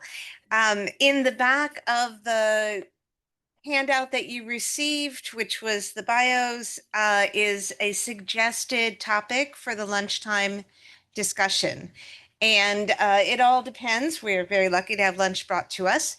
If you want to have a general table conversation, if it's one or two people, or if honestly you just feel like thinking and being by yourself, all of it's fine. But this is trying to reflect on this morning and asking if you could possibly pick an issue as the priority. And again, we all know they're all priorities. They all have to be discussed together. We're all diplomats, and we know this. But if you had to pick one that was a priority, what would it be and why? And we really appreciate your thoughts on this. It's of great use to the project that Niloufar talked about with the Andiana Foundation and others. So thank you very much. Niloufar, how is lunch going to be? How is lunch going to be? 12:30. Okay, so they're unpacking the lunches now. So please take a break as you wish. And yes. Lunch, conversation, etc. We're going to start again at 12:30. Thank you. Appreciative of all of your continued attention, and we're going to move into the second panel. And on screen, we're lucky to be joined by Dr. Lori Nathan, who is with the Kroc Institute for International Peace Studies and director of its mediation program, and is a former senior mediation advisor to the United Nations and a lot of other things which are in his bio. Thank you very much for joining us. To my left is Ambassador Ashraf Haidari, who's the former ambassador of the Republic of Afghanistan to Sri Lanka and deputy chief of mission of the Republic to India. And he is working at the moment. With Displaced, what is your new organization? Displaced International focus on forced migration and displacement across the world. We're mostly doing advocacy. An advocacy organization called Displaced International. I think many of us know Dr. Niloufar Saki, who is president and founder of Andiana Foundation and lectures here at George Washington University. And finally, we have, there we go. Peter Young. Peter Young, who's off my sheet of paper. I apologize. To do you justice. Would you introduce yourself, please? Sure. So I'm Peter Young. I'm a retired senior foreign service officer spent more than 2 decades with USAID. I served for a few years in Afghanistan and then several years managing the Central Asia Regional Program before ending up my career as managing the Asia Bureau for USAID. Thank you very much. And so like with the previous panel, we're going to take on one overall question and hear 4 different perspectives. I'm asking each of the panelists to speak for about 5 minutes, and then I'm going to ask some follow-up questions and, of course, open the floor to the participants. So we're talking about conceptualizing a regional mechanism for principled security. And I'll let everybody sort of take that overhanging subject and into its component parts. But I do want to note that principled security means that we are not looking for a mechanism which some way normalizes or legitimates the Taliban's rule. So may I please start to my left with Ambassador Haidari. Thank you. Well, thank you so much for this opportunity to speak on a very, very important issue, and yet unfortunately forgotten. And with the exception of this program, as we know, there isn't much going on Afghanistan and this city and Washington. Unfortunately, we remember days where there were 4 or 5 engagements on Afghanistan at any given think tanks. We would go, and of course that era is gone, but unfortunately Afghanistan remains equally geopolitically, geostrategically important. Afghanistan really sits at the heart of 3 major regional security complexes: South Asia, involving India, China, 2 nuclear powers in their hostilities, of course, with direct implications for Afghanistan. Central Asia, very important, as we know now, given increased competition and at the same time cooperation involving Russia and China, but also US is solidly there competing. And as well as West Asia or the Middle East, we know the situation there these days very hot, as President Trump would put it, involving US, Israel, and Iran, again, with implications for Afghanistan. So Afghanistan is unfortunate in that these complicated regional security complexes involve multiple actors with misaligned incentives and interests. In order for Afghanistan to stabilize, these incentives and interests need to be aligned. And if you imagine only US and Iran, how hard it is for those interests to be aligned in order for Afghanistan to stabilize. And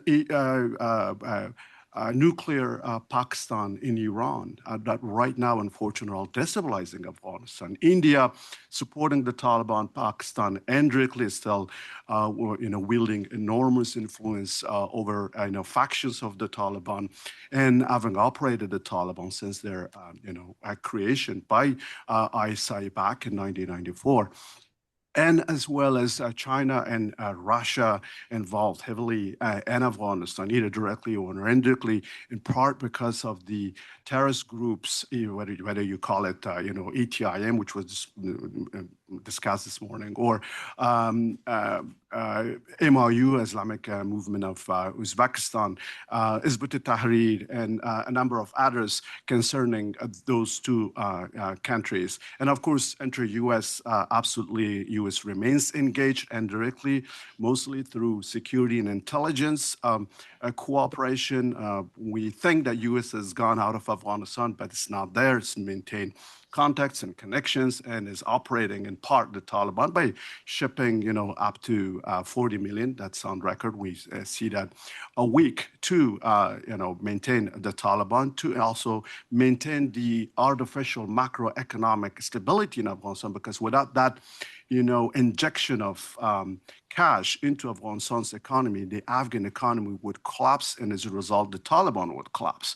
The reason the Taliban are in power is because of these multiple actors competing and balancing against one another through all these different mechanisms, whether you call them Taliban, whether you call them ISIS, whether you call them Al-Qaeda, whether you call them, IMU, ATIM, etc., that these are ultimately non-state actors operated behind the scenes, behind the backdoor channels, etc., through multiple competing, conflicting intelligence agencies of geopolitically and as well as ideologically competing, conflicting actors. So I'm talking about grand strategy. I just often, as a diplomat, go beyond this, who is the Taliban and what they're doing, or who is ETIM, and I don't dwell on that. I think state actors, the major actors, and then middle powers and specific regional security complexes. So on this slide,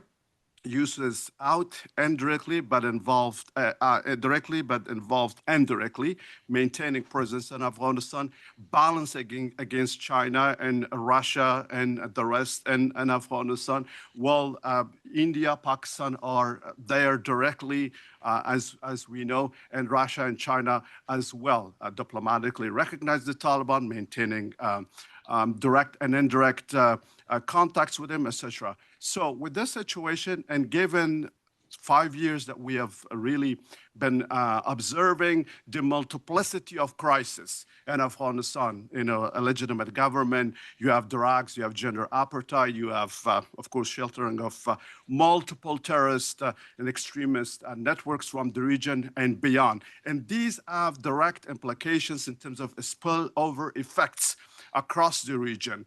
We daily work on forced migration. Afghans are daily fleeing the situation, despite the fact that both Iran and Pakistan daily forcibly return them, unfortunately.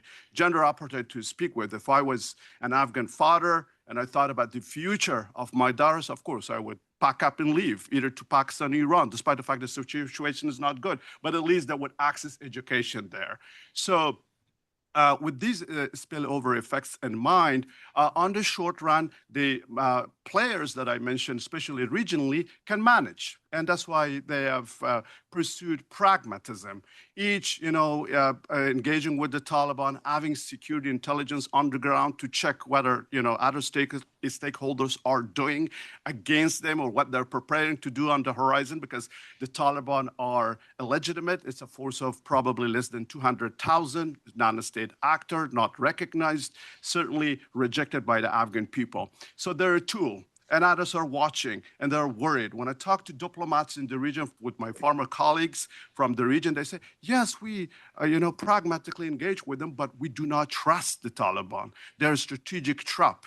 And with that, they really mean extra regional players that have set up this trap for them somehow to, maintain instability in this very important geopolitically region neighboring Russia, China, and the rest. And as a result, my advice really for the region is to own and lead.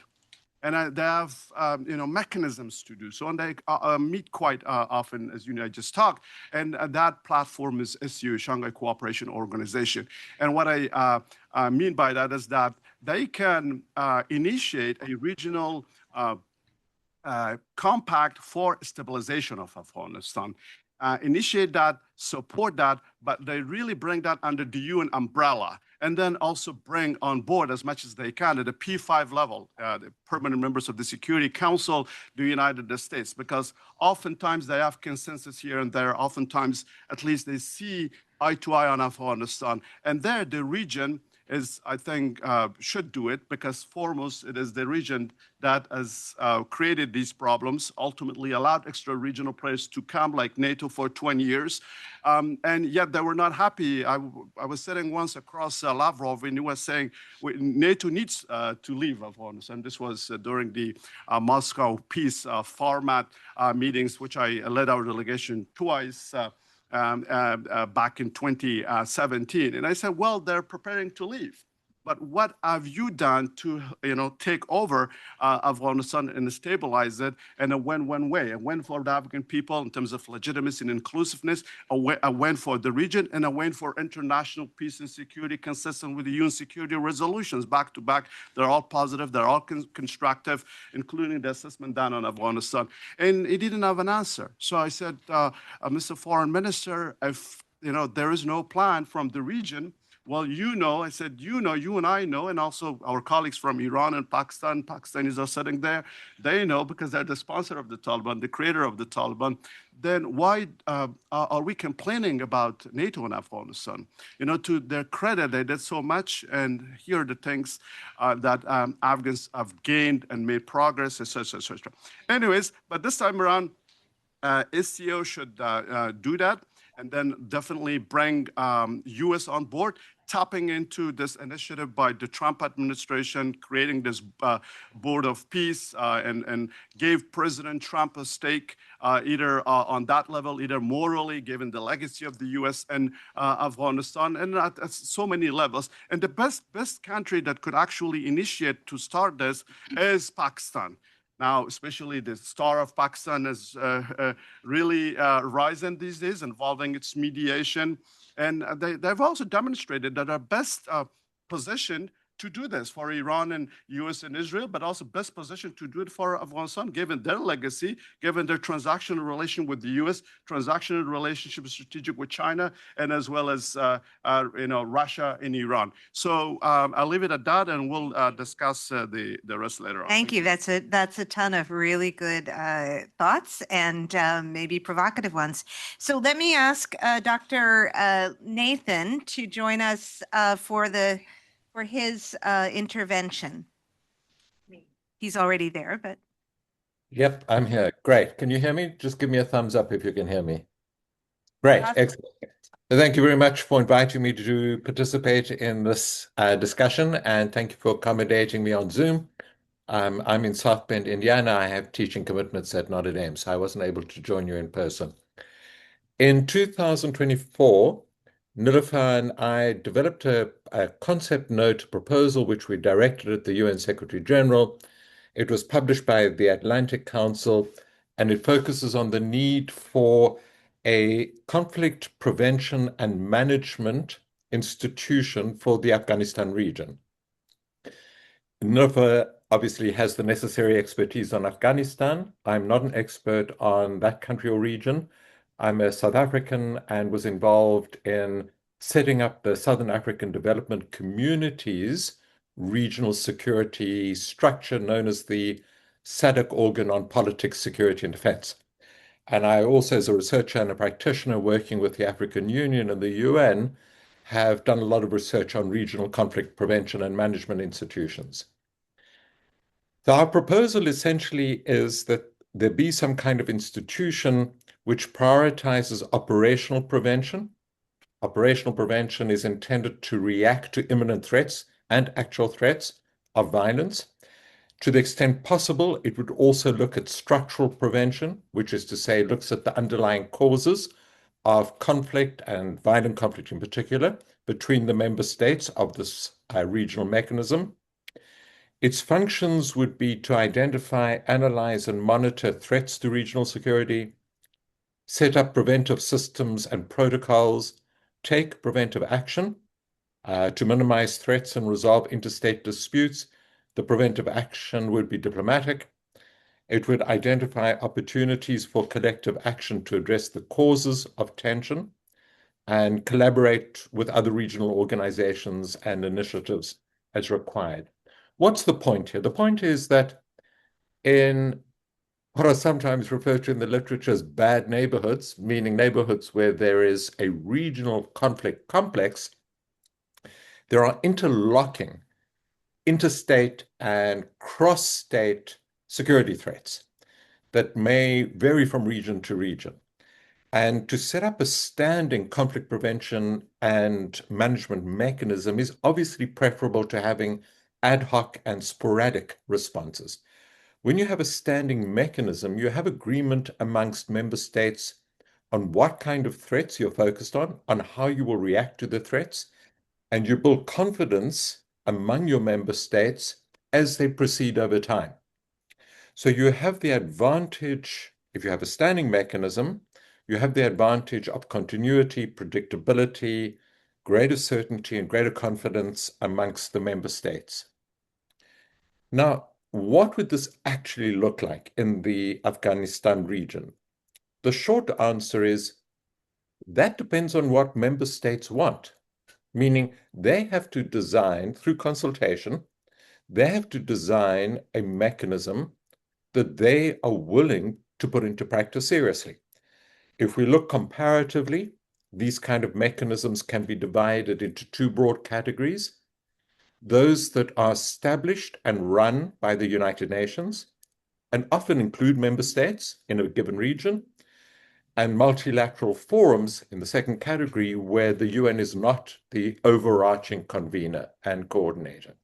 We see these, for example, with the Association of Southeast Asian Nations, the African Union, Organization for Security and Cooperation in Europe, SADC, ECOWAS in Africa, the Shanghai Cooperation Organization, etc. The effectiveness of these regional bodies varies greatly. No single one of them is the perfect model.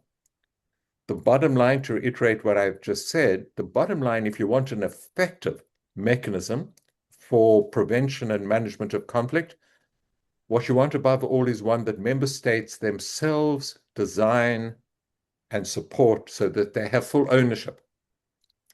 You have some regional organizations already involved in the Afghanistan region, like the SCO, that have not proven to be effective. So to the extent that you have regional bodies in the neighborhood that are not effective, then those are not what you want from this perspective. Niloufar and I propose that the Conflict Prevention and Management Forum for the Afghanistan region be set up by the UN and comprise a UN Special Envoy, a UN Center for Preventive Diplomacy, and a regional consultative forum that includes Afghanistan's contiguous neighbors. That is the answer to the question, from our perspective, what is appropriate for the Afghanistan region? But I'll end by saying we may answer that question differently from our different perspectives. And in a way, the precise answer at this stage is less important than the question and the process by which that question is answered. My recommendation is that the permanent mission of Afghanistan to the UN or the UN Department of Political and Peacebuilding Affairs or some other body undertake consultation with Afghanistan and the contiguous states to hear their views on what they think would be appropriate for their region, with all its sensitivities and dynamics and constraints. And through that process, it may be possible to come up with a model that the relevant states think is helpful and will meet their needs and interests. Back to you. Thank you. Thank you very much. And I think I'll just mention that in theory is actually one of the duties already built into the mandate for the UN Assistance Mission to Afghanistan, UNAMA, which they have chosen not to follow up on. May I please ask Dr. Saki as our next speaker? Thank you. Thank you, Annie, and thank you, Laurie. I think Laurie has mentioned the background of this regional mechanism and our proposal from 2025, which is roaming around on different desks, but we are pushing it forward. So I'm not going to talk about the structure of mechanism as Laurie has highlighted. I'm going to talk about its urgency and why maybe the question among our participants even is there. Well, there are many regional mechanisms already. Why they are not working and why the conflict is still there, the spillover effect is still there, and no one has produced anything to address those issues. So I'm going to talk about the past and existing mechanism, and why we think that those mechanisms, existing ones and the past one, haven't been effective so far. So the fact, first of all, there is a fact that there has been number of mechanisms from 1990s till now. And I have done an extensive research from the last couple of years about the effectiveness of those mechanisms. And I'm going to highlight some of them in order to show you that how none of them have been able to resolve the security challenges that were highlighted in the first panel. Many of those challenges, regardless of who has been in the power, the challenges were there in Afghanistan across those borders. And those mechanisms were also there, many of them, but the solutions were not there. So starting from 1990s, we had the 6+2 group on Afghanistan, which was 6+2, including countries Iran, Pakistan, China, Tajikistan, Turkmenistan, Uzbekistan, with the United States and Russia, part of them. That was initiated by the UN and with the purpose of addressing the security crisis, both inside Afghanistan and having a political dialogue for political resettlement and everything else. I have all the effectiveness and non-effectiveness of these mechanisms I'll discuss at the end. The second one is going from 1990s onward, Kabul Declaration on Good Neighborly Relations, 2002, supported by the United Nations again, particularly with UNAMA. Countries China, Iran, Pakistan, Tajikistan, Turkmenistan, and Uzbekistan were there with the aim of promoting non-interference, strengthening regional cooperation, and supporting Afghanistan post-2001 reconstruction. The term used was stability at that time. So that was another one which UN was involved, but again, did not produce concrete outcome. You have the smallest version, the Heart of Asia, Istanbul process, launched in 2011, aimed to bring, again, regional actors to create regional cooperation around issues of counterterrorism, trade facilitation, disaster management, and regional cooperation overall. It was the participation was voluntary, by the way. There was no strict rule for participation in that Heart of Asia process. And then we have Moscow format consultation, which was, of course, led by Russia, involved key regional actors, including China, India, Pakistan, Iran, and Central Asian states. The platform provided space for political dialogue with an intention to resolve political differences, political settlement in Afghanistan. And there was also another elements of counterterrorism and regional stability to that Moscow format as well. And then we had Shanghai. Of course, we still have Shanghai Cooperation Organization. And by the way, Moscow also convene its event sometimes twice in a year and sometimes once in a year based on what my follow-up. And I have written a lot about the effectiveness of Moscow format in the past. So the Shanghai Cooperation has engaged, of course, on Afghanistan security-related issues.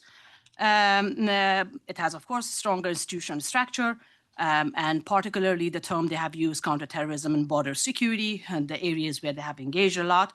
Okay, now what actually are the flaws, or why we think that there should be a need, there is a need for new regional mechanism, because they haven't been effective. First of all, this organization lack enforcement mechanism. They largely operate through consensus. So it's a consensus building mechanism rather than enforcement or action-oriented mechanism. And most of this actually had these particular elements which hasn't been effective in resolving or addresses many of the crises, security crises, and now water is also one of them, which they have been not effective in doing so. By the way, in addition to all this, we also have an involvement of Organization of Islamic Cooperation, which is completely consensus building. And but operational element, the operational lag of Organization of Islamic Cooperation, or OIC, hasn't been that effective. And just a few moments about the challenges of this mechanism, and then I promise I stop, Annie. So what are the main challenges? I have highlighted four of the four challenges that has created impediment to the effectiveness of this mechanism. The first one is the regional architecture that they produce is highly fragmented. So there has been multiple overlapping platforms operating at the same time in parallel rather than coordination. So lack of coordination among all of them. They just go straight to their whatever strategy they have without knowing what the other is doing, and then they don't coordinate for the implementation side.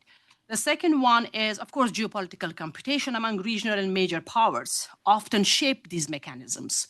So they don't have any specific guideline or a format, but the guideline or format inside this mechanism are driven by the geopolitical competition and the different regional players and stakeholders' interest.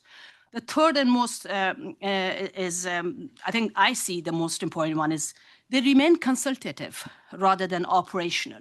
So they lack enforcement tools and sustained implementation capacity. So sustainability of an issue within the mechanism is issue. For example, today they highlight an issue, but the next meeting, maybe after 6 months or 1 year, they have another issue to discuss. And they forget completely about the enforcement of the last issue that they created a roadmap for. And the fourth one is a lack of institutional continuity, again, which adds to the sustainability. And the short-term political cycles that they have, they also lack of political commitment sometimes that many of the members don't even participate because of this lack of political will that exists. So these are the main four challenges within the existing mechanism, whether it's small or regional, that I think there is need for a new regional mechanism. Now, who will lead, how the structure should be, Lori and I already discussed that, and we are putting forward at the table for further discussion. I stop there, Annie, and then if there's any question, I'll follow up. Great. Thank you very much. And Peter. Thank you, Annie. And I'm really pleased to be here with you all today. I'm coming at this. I'm not the experts that Laurie and Nilüfer and Ambassador Haidari are on the subject matter.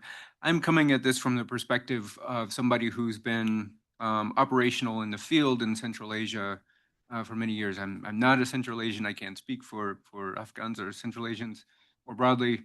But I have been in the room trying to support them on regional cooperation for many years. And so I'd like to share some lessons learned from those experiences. Our strategic approach, the U.S. national security strategy for Central Asia, including Afghanistan, was very much focused on supporting and facilitating cooperation amongst Central Asians as a community to strengthen their capacity to take on development challenges, but also their independence and autonomy and sovereignty. And so that includes addressing drivers of conflict, including scarce water resources, et cetera. So I would say just as one lesson learned, I do believe that at a high level, there is significant political appetite for a much more significant regional cooperative mechanism for coordination, but importantly, for that to be driven by the countries from the region.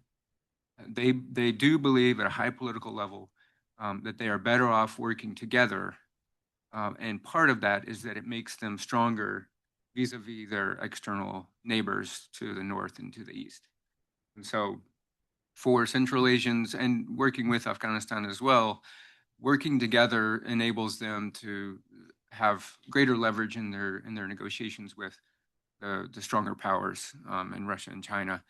And that is an explicit goal that they have, that they seek to reduce their political, security, and economic dependence on those powers.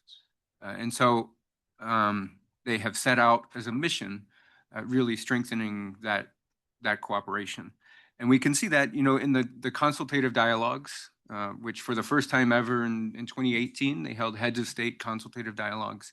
And each year they have become more formal, more institutional.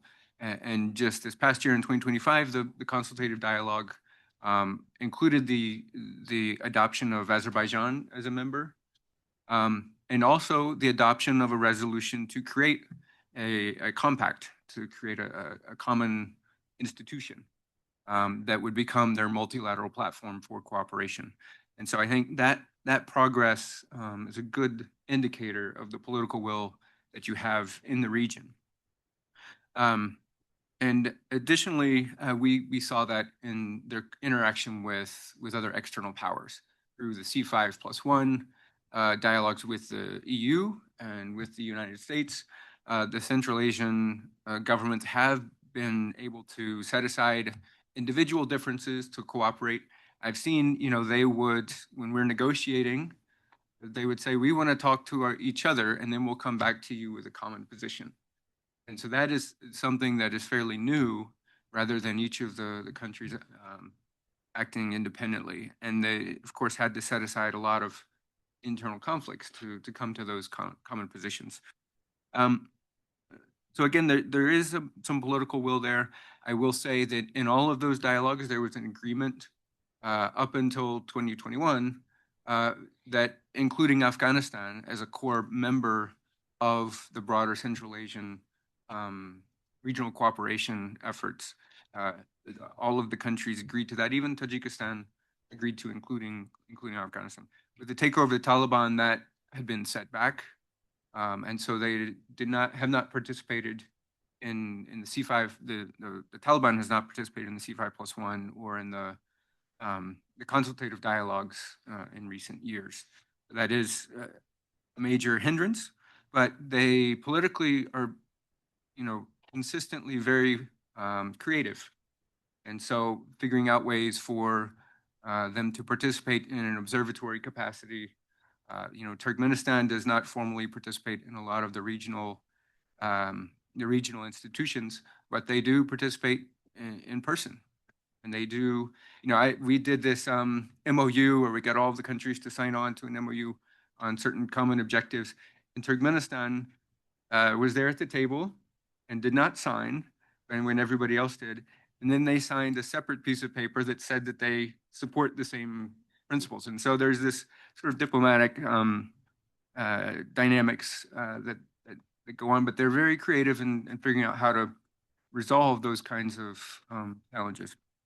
And so thinking about some kind of different status for participation by Afghanistan as a way forward in this difficult period is one thought.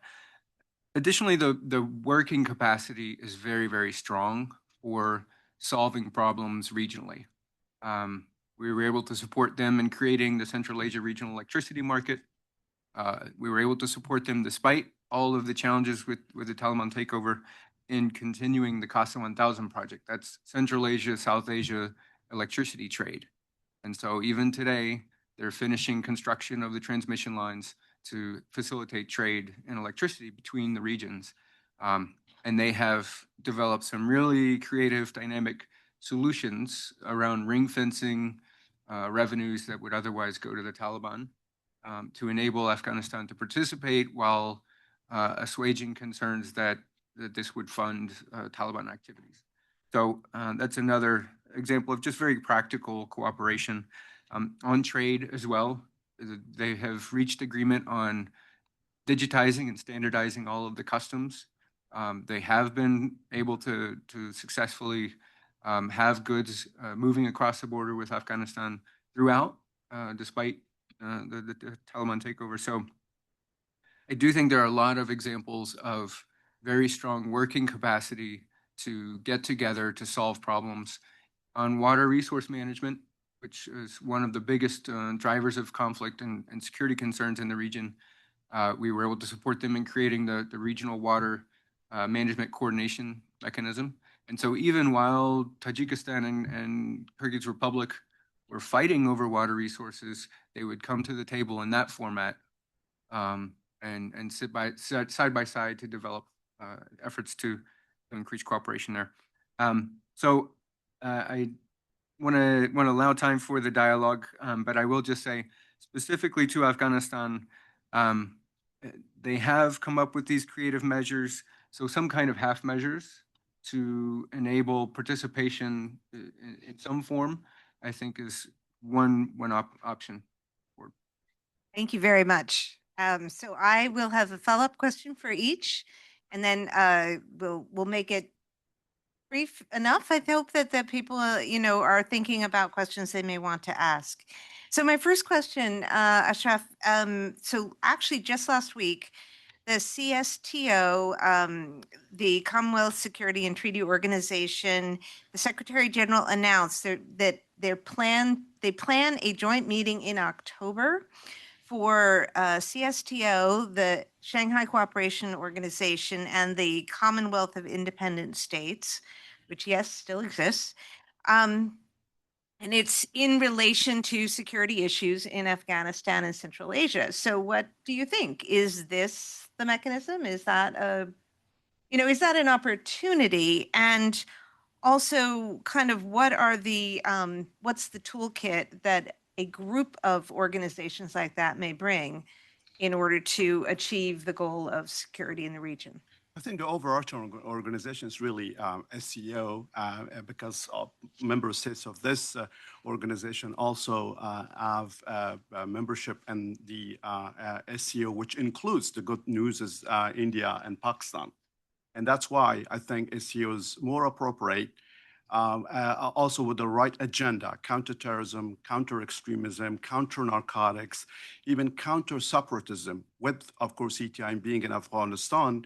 As much as we heard this morning that China's happy with the Taliban on ETIM, but I think they are not. And looking at their grand strategy, some of us who have looked into China's, they're extremely worried about ETIM in Afghanistan.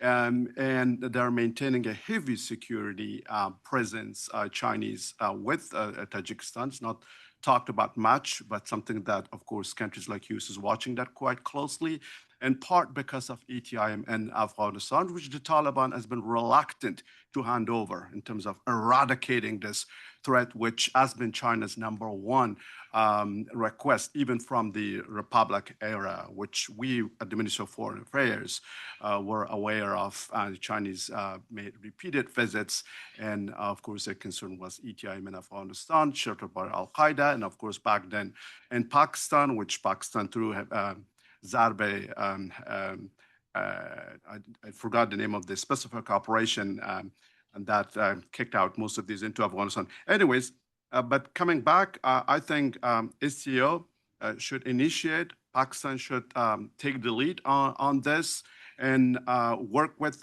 India. I mean, India has recently been, through different spokespeople, have been welcoming this mediation role by Pakistan, and essentially saying that, yes, we would have been happy to mediate given our relationships with US, Israel, and others, but probably Pakistan is better positioned given their ties with China and, of course, the Middle East, of course, Pakistan, Saudi Arabia, mutual defense agreement, etc. And that there is a win-win. It's good for us, good for Iran, and good for the region. And here again, China could, Pakistan could step forward, bring everyone together on under SCO, adopt this, what I call this regional compact for Afghanistan's stabilization, and within this, adhere to the 3 principles based on the 2002 Declaration on Non-Interference, and Afghanistan's one being non-interference, another being non-use of Afghanistan's territory, for terrorism. Third, of course, the establishment of an inclusive, legitimate government. And this then bring all these issues of which Peter mentioned: water, energy, connectivity, trade corridors, and disaster reduction. Because ecology, especially environmental security, is something that none of these, neighbors of Afghanistan can really reject. And then the impact of climate change, and the issue of water, Afghanistan being the source of water to Iran, to Central Asia, because we are the source of the Hormuz, much of which, of course, drains into Central Asia, and as well as to Pakistan. And as we speak, Iran is going dry, especially the province of Sistan. The population of Sistan actually depends their survival on the water from Afghanistan through Helmand. So here we have environment, and we have energy, thinking about the TAPI, which is still there, can be operationalized, and as well as CASA, which is there, of course, funded by the bank. Although I should also mention that these projects exist, but unfortunately, they're bilaterally supported. It is this, issue of West-East. Some are supported by India, some by US, others by, and so they haven't really aligned, again, I come back, aligned incentives and interests. If they align away from this misalignment of overlapping interests and incentives through adopting a regional a compact for stabilization of Afghanistan and the region under SCO, supported, led by the UN and as well as supported by the US. Then could we, help this situation? Oh, thank you very much. Dr. Nathan, if I could turn to you, with a mechanism as you describe, would you see any utility in trying to make it a little more bottom up rather than coming from governments? In other words, some of the issues that Ambassador Haidari was just mentioning about water, as others have mentioned, may have more some technical ideas or could be worked on without there being kind of a fully political angle. So do you see the mechanism that you're envisioning having some room for non-governmental dispute resolution? Yeah, Annie, I don't see much merit in that, given the nature of the problems and the restrictions in many of the countries concerned on political freedom and mobility and expression. I'm not opposed in principle, of course, to cross-border civil society cooperation and engagement. Great. And if there were those initiatives that focused on security and defense issues, great. But they do not have the authority and the capacity to deal with the kind of cross-border problems that afflict the region. Those problems require the attention and authority of states. I mean, it's which are the agencies that one would want involved in this mechanism? You'd want security, intelligence, police, customs, defense cooperating, as well as foreign affairs and other diplomatic actors.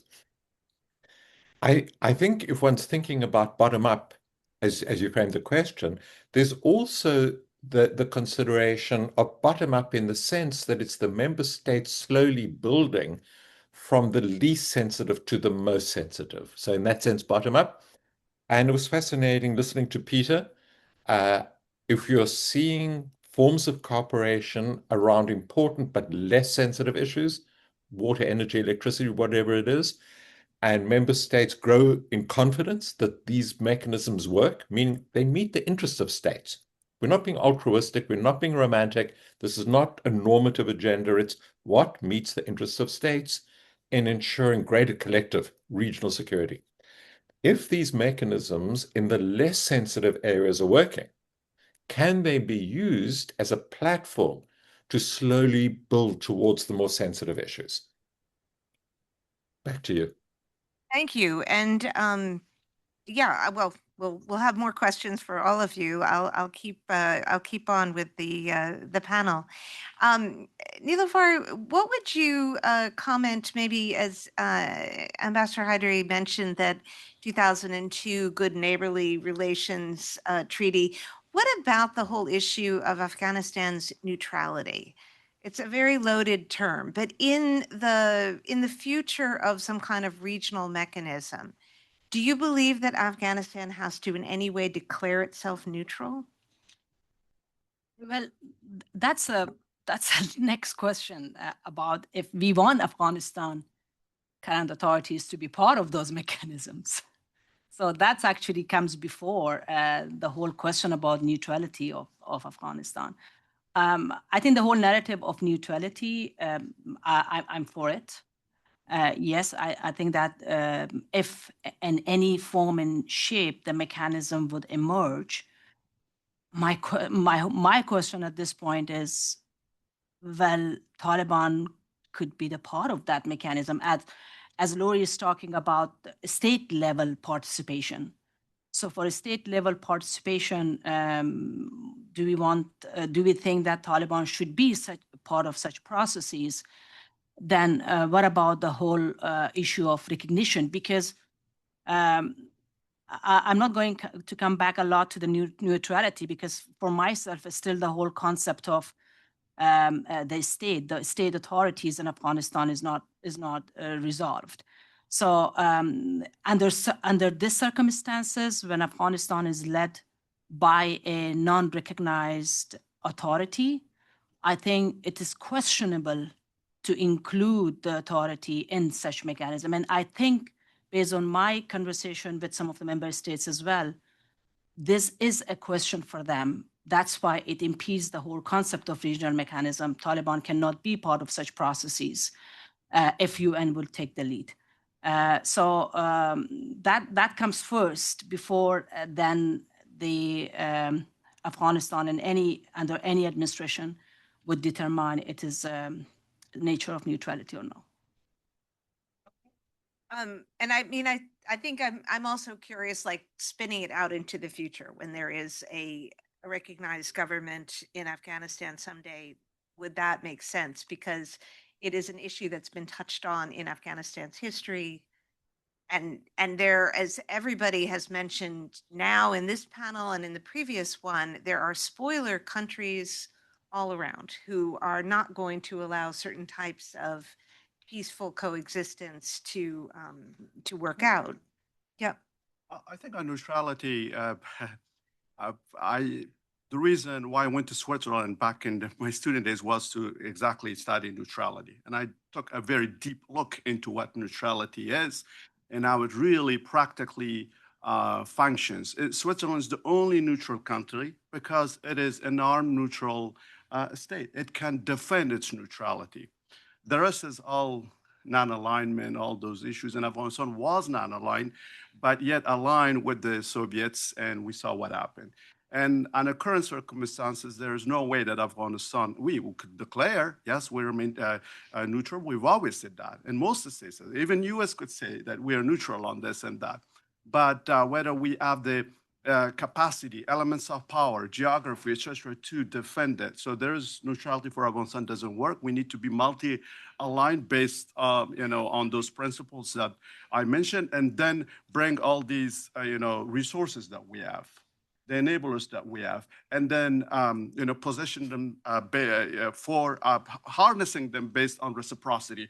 We gave you water, you gave us security. We gave you a connection to Central Asian energy in return for this, and then also work a mechanism where it's verified, where if a certain state violates, for example, in this case Iran, a certain provision within that compact that I pointed out, then we will not give them water to bring them back in line, or we will not give Pakistan water to bring them back in water. So, but they, based on those commitments, which is like, non-interference, non-use of Afghanistan for their purposes against one another, and establishment of a broad-based government.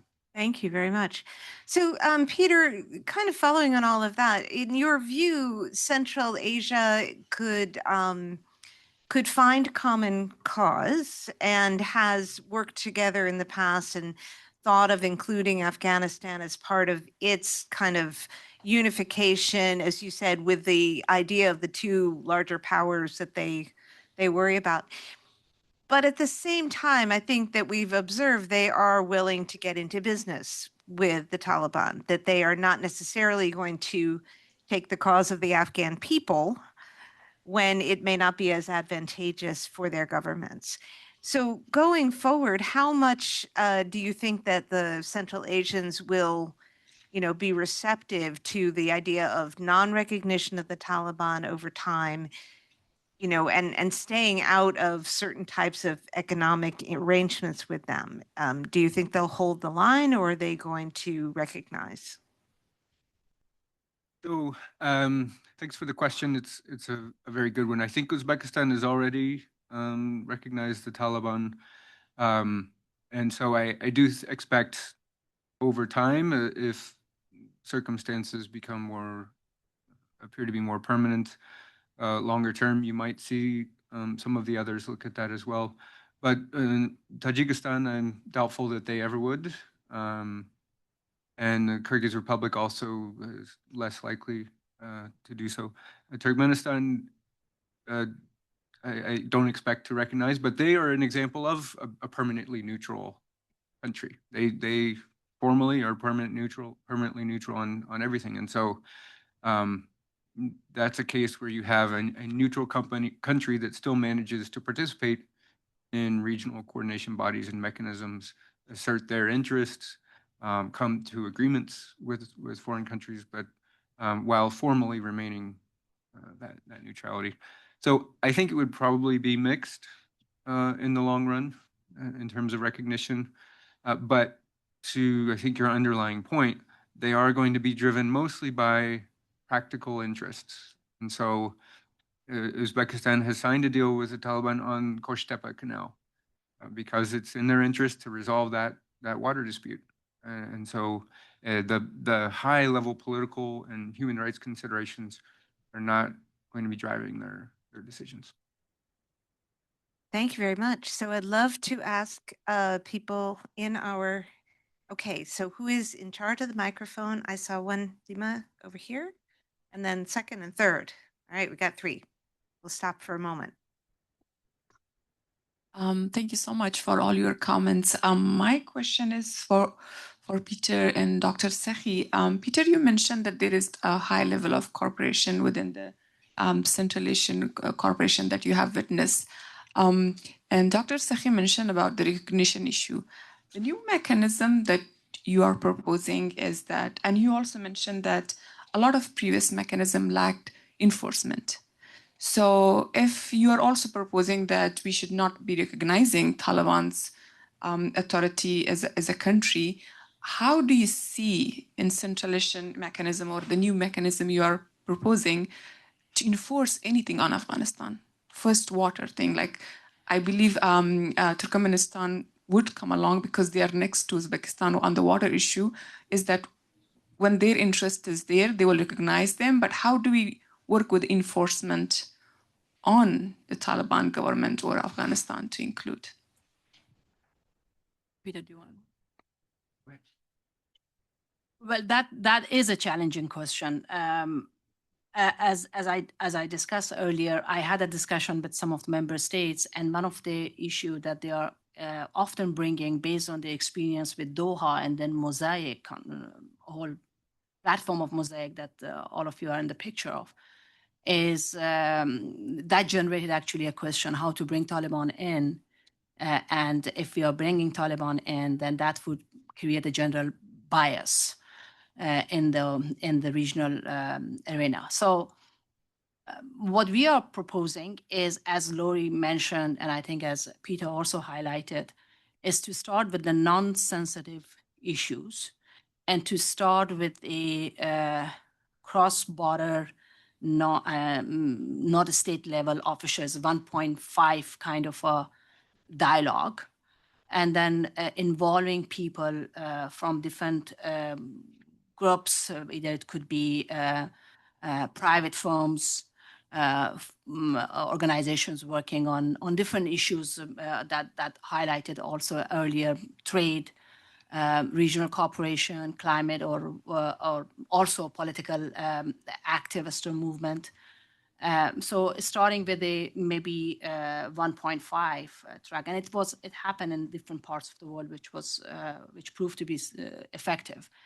And to start with that, and the UN could take the lead of it. So it was kind of a very practical way of putting things together rather than theorizing in a shape of a theory or a hypothesis.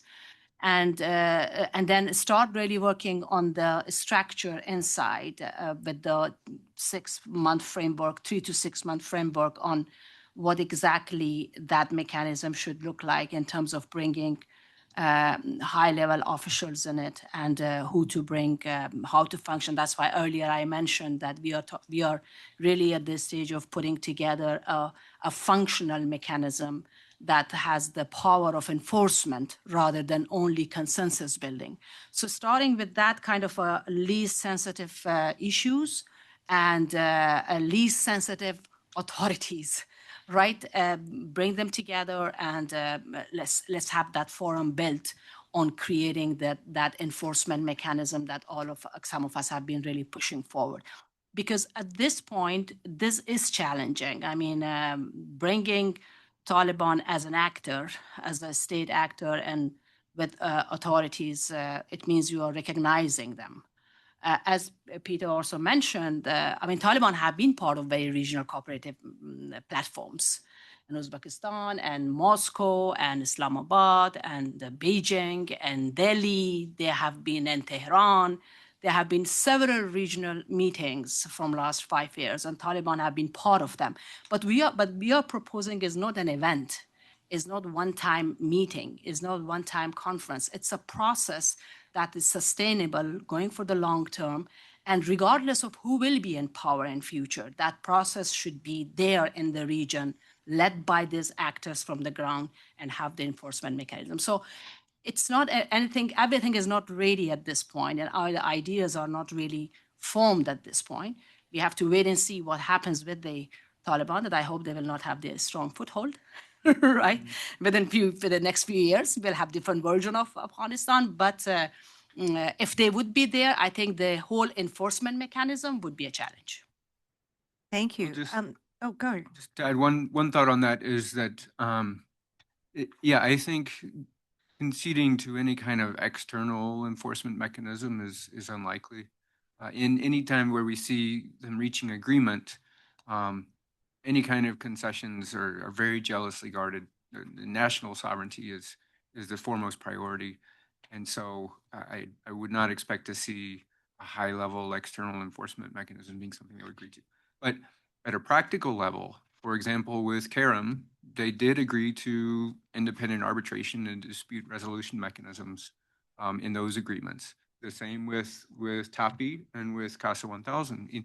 And those are agreements that include Afghanistan and Pakistan, that there is agreement to these independent arbitration and dispute resolution mechanisms. So when you're down to a specific set of economic interests, they will reach deals that have some enforcement too. Thank you. I saw 2 questions side by side, so let's take both of them if we can, just in the interest of time. Thank you very much. I'm trying to articulate this question in a way that doesn't sound too weird, because one of what my professor said, Afghanistan may or may not be the graveyard of an empire, but it's definitely a graveyard of the experts. So with that in mind, everything you explained about the whole concepts of this regional and international mechanisms to engage with the Taliban, with the Taliban, at least I'm thinking about the last 20, 40 years in which Afghanistan they signed quite a lot. They were part of many regional international mechanisms. And fundamentally, if you look deep into that, the governments of Afghanistan from 80s until now somehow either played, if not passive role in all these negotiations. They kind of acted as almost like a follower of trying to find a spot in this regional dimensions. But we kind of see what makes Taliban certainly a remarkable, neither good or bad, but a remarkable phenomenon today is there's absolute emphasis on the concept of sovereignty. And the way they define the sovereignty might be different, but we see that consistently since they came to power. They constantly talk about the Afghan sovereignty, at least defined within their own parameters, but the sovereignty for them is that. And with that in mind, the way, for instance, they negotiated with Pakistan, they negotiated with the Iranians, they negotiated with the Central Asians, they negotiated. We see their emphasis on that concept of now we are different from any other state for the last 40 years. We are a sovereign. That in mind, and with the fact that both regional and specifically international mechanisms are eroding, if not outright collapsing right now.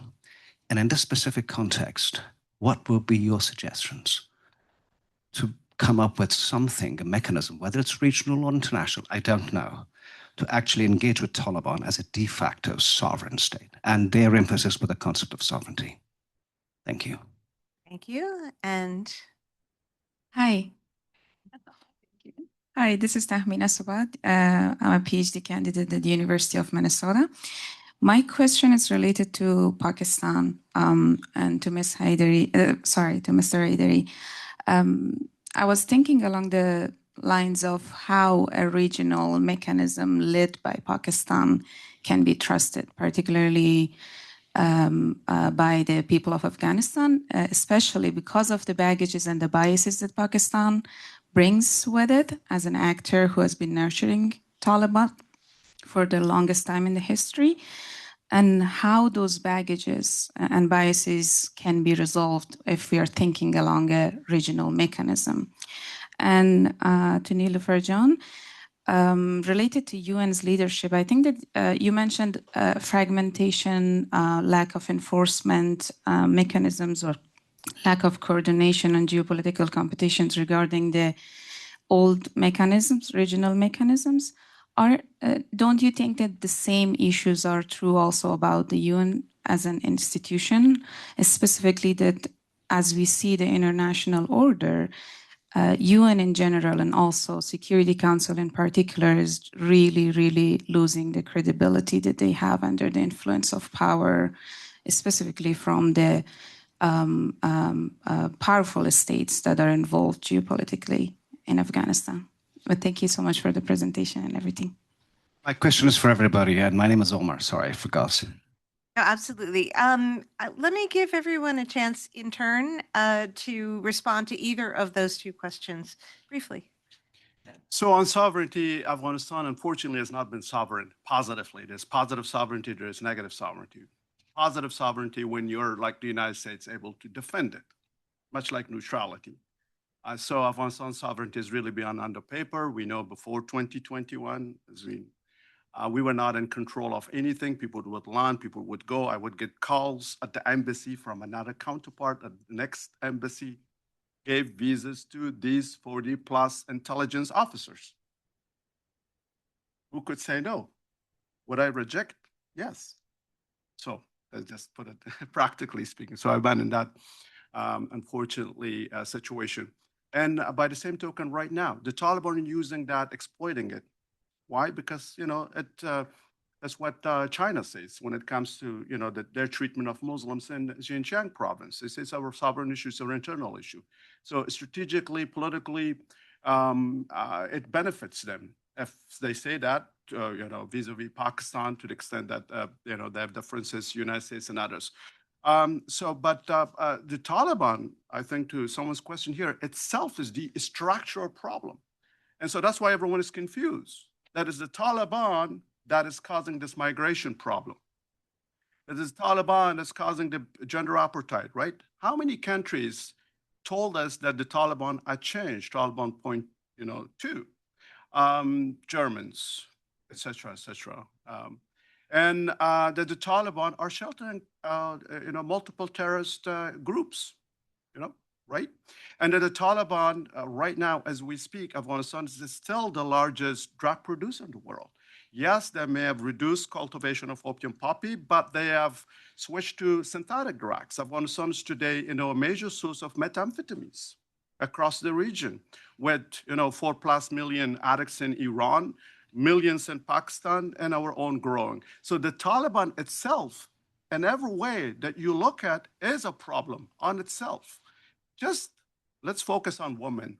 Which country would do, without their women on a sustainable basis, whether it's security, whether it's, otherwise? If you look at SDG, Sustainable Development Goals, there's no way for Afghanistan to achieve even the slightest degree without women empowered and, operating in a polity, society, and economy. So the Taliban, as a result, is the problem, and that's why I'm proposing as one of the core principles of the regional, compact to, create on the part of the region, a broad-based government, where the Taliban would be one party among others, among other Afghans. And only through this legitimate and inclusive government could the region achieve their goals of water, energy, security, counter-narcotics, counter-separatism, all these issues on the agenda of SCO. So to the second question, why I'm saying Pakistan, because Pakistan,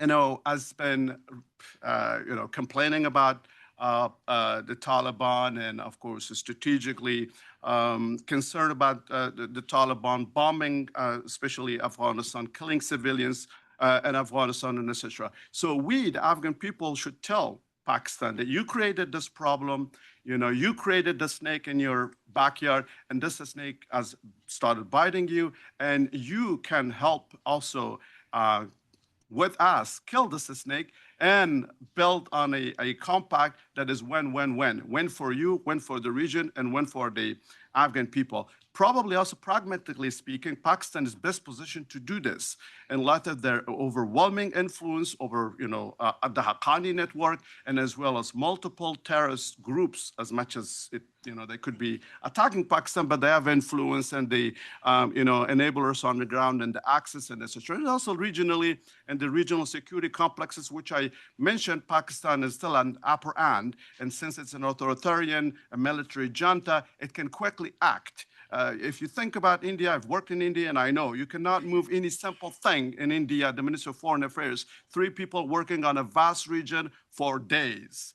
And so Pakistan is best positioned to do this if it decides to do that in self-interest, only if it decides to align its incentive and interests with a stable, pluralistic, peaceful Afghanistan and convince others to do so as well, that a peaceful, stable, pluralistic Afghanistan is in the best long-term interest of all of us to be achieved under this compact with these, confidence building, and as well as based on a reciprocity. Thank you, Ashraf. Thank you. Well delivered. Thank you. We're going to ask the rest of our panel. I'm so sorry, but we're running a little bit out of time. So I want to give everyone in the panel a chance to answer the questions that have been asked. And then maybe we have time for one last question after that. So Dr. Nathan.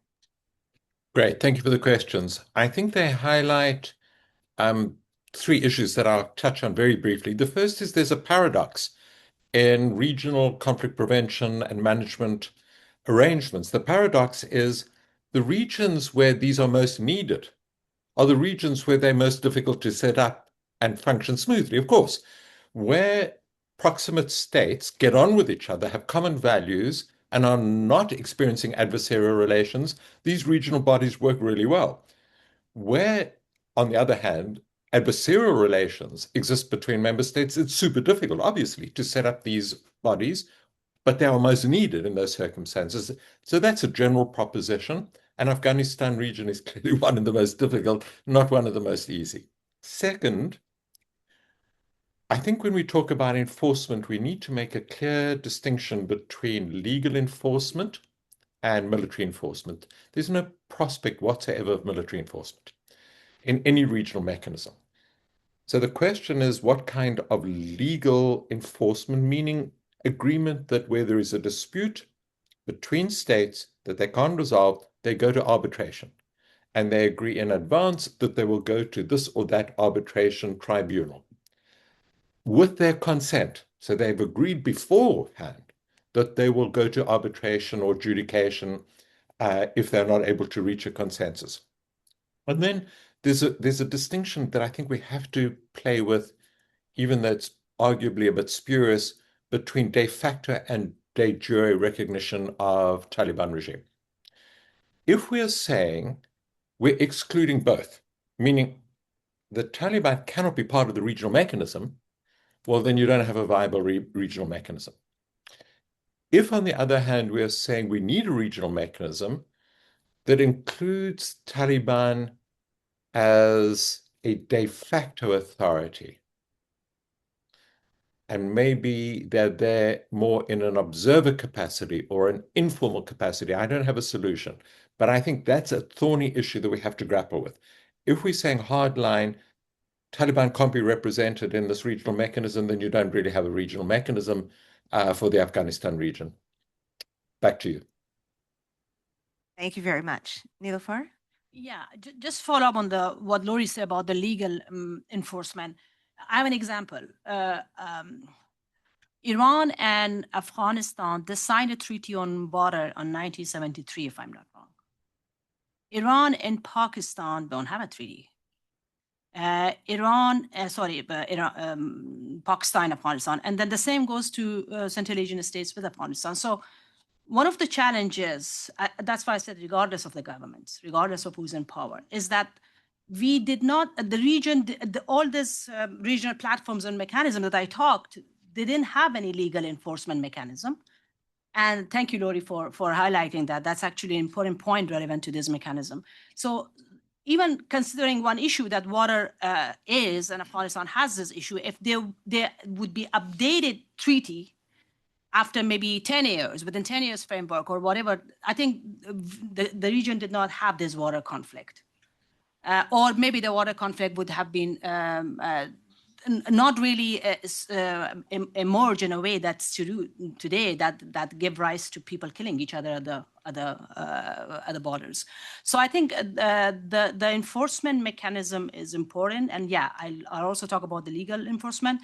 Now, talking about UN, the question that you ask, of course, UN has lost credibility. I mean, particularly in recent time. Look what happened in Doha. What happened in Mosaic, actually. We have, many of us have written on Mosaic and followed Mosaic, that what happened to that. But what is an alternative? I myself, I'm not for any country in the region taking lead such an initiative because of what you're exactly pointing out is the neutrality element. Moscow format is an effective mechanism because of the dominant role of Moscow and its interest in the process. That's why it hasn't been effective.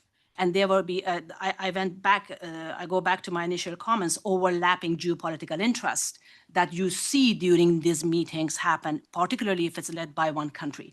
So the neutral element, though I agree that the UN today UN is different from the UN 20 years back that we were talking, to be honest, but do we have another alternative to push? And then, especially talking about legal enforcement thing, who has the power for that legal enforcement except the member states? So, and I completely agree that because that's based on personal experience of us also knocking the door of the member states. So China is a pen holder now, and you have to convince China for any initiative in the region, which is always problematic and not possible. Particularly if Afghanistan is there. So it's really a challenging phenomena. It's not easy. That's why I said let's talk about ideas and see what ideas are practical going forward in the current context on the ground and knowing what's happening geopolitically as well. These are ideas, but there are room to further furnish, form, put a structure, and put forward at the tables of decision makers and see what idea or what format in terms of this fully structured legal enforcement mechanism could work in Afghanistan that would address some of the main challenges we discussed in panel one. I stop there. Thank you. Peter. Sure, I'll just add, I mean, I fully agree with your comments, Niloufar, and to Umar's question about sovereignty. Yeah, there are these external forces that all play a hand, whether it's through SCO or the Moscow format or through C5+1 EU or the US or the Islamic community, and they're always going to be there. They have interest there, but all of those forum are going to be understood as existing primarily because of the interests of those outside powers. And so the path to a more sustainable, constructive regional coordination body really does need to be driven by the countries within the region and not dependent on either enforcement or convening or the power from outside. And so something that's truly domestic in that sense from the region that is more sovereign, reflects their sovereignty is, I think, the direction they would prefer to go in the long run.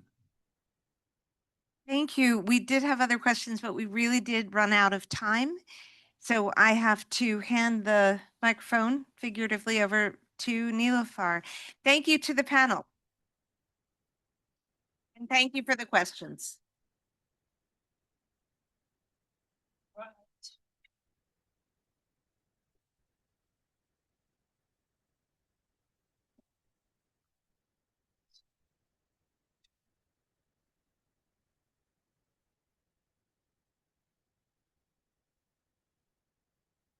All right, thank you everyone again for participating in your active participation. And we will continue this discussion, by the way, through other platforms, closed door meetings. We have webinars coming up on this whole concept. We also have track 2 dialogues already from last 1.5 years with participants from India, Pakistan, not from inside Afghanistan, but from outside. and we have from Tajikistan, Uzbekistan, and Kazakhstan. So if you're interested in the programs on Afghanistan in the region, please reach out to any one of us, and we will provide you with more details about our initiatives. And this is almost at the end of our discussions here. I would like to just have a thank you remarks and then give the floor to our wonderful Dr. Sean Roberts to close the conference. Well, thank you, Annie. Thank you, Ben, for moderating the panels. It was great, wonderful, and thank you all our esteemed panelists for the very insightful discussion. As I said, these are ideas, these are points for thoughts that we will continue discussing them going forward. And we do have this conference every year, by the way, here at the Cigar Center with the group of experts and activists and practitioners who are dealing with Afghanistan in the region. I would like to also thank our wonderful colleague Kiran Sharma. Where is he? Who has been very influential in running this program. Yeah. And Adam Bobanik, yeah, who has been very great and influential and also very, very helpful and doing all the heavy work behind the scene to make this program happen. I would like to also thank the director of the Cigar Center. Unfortunately, due to other commitment, he couldn't participate in our discussion, but he sent his blessings and all good wishes to everyone. With that, again, thank you everyone for participating. Please reach out if you want to know more about the programs. I give the last closing remarks to Dr. Sean Roberts. Dr. Roberts is a professor of practice of international affairs.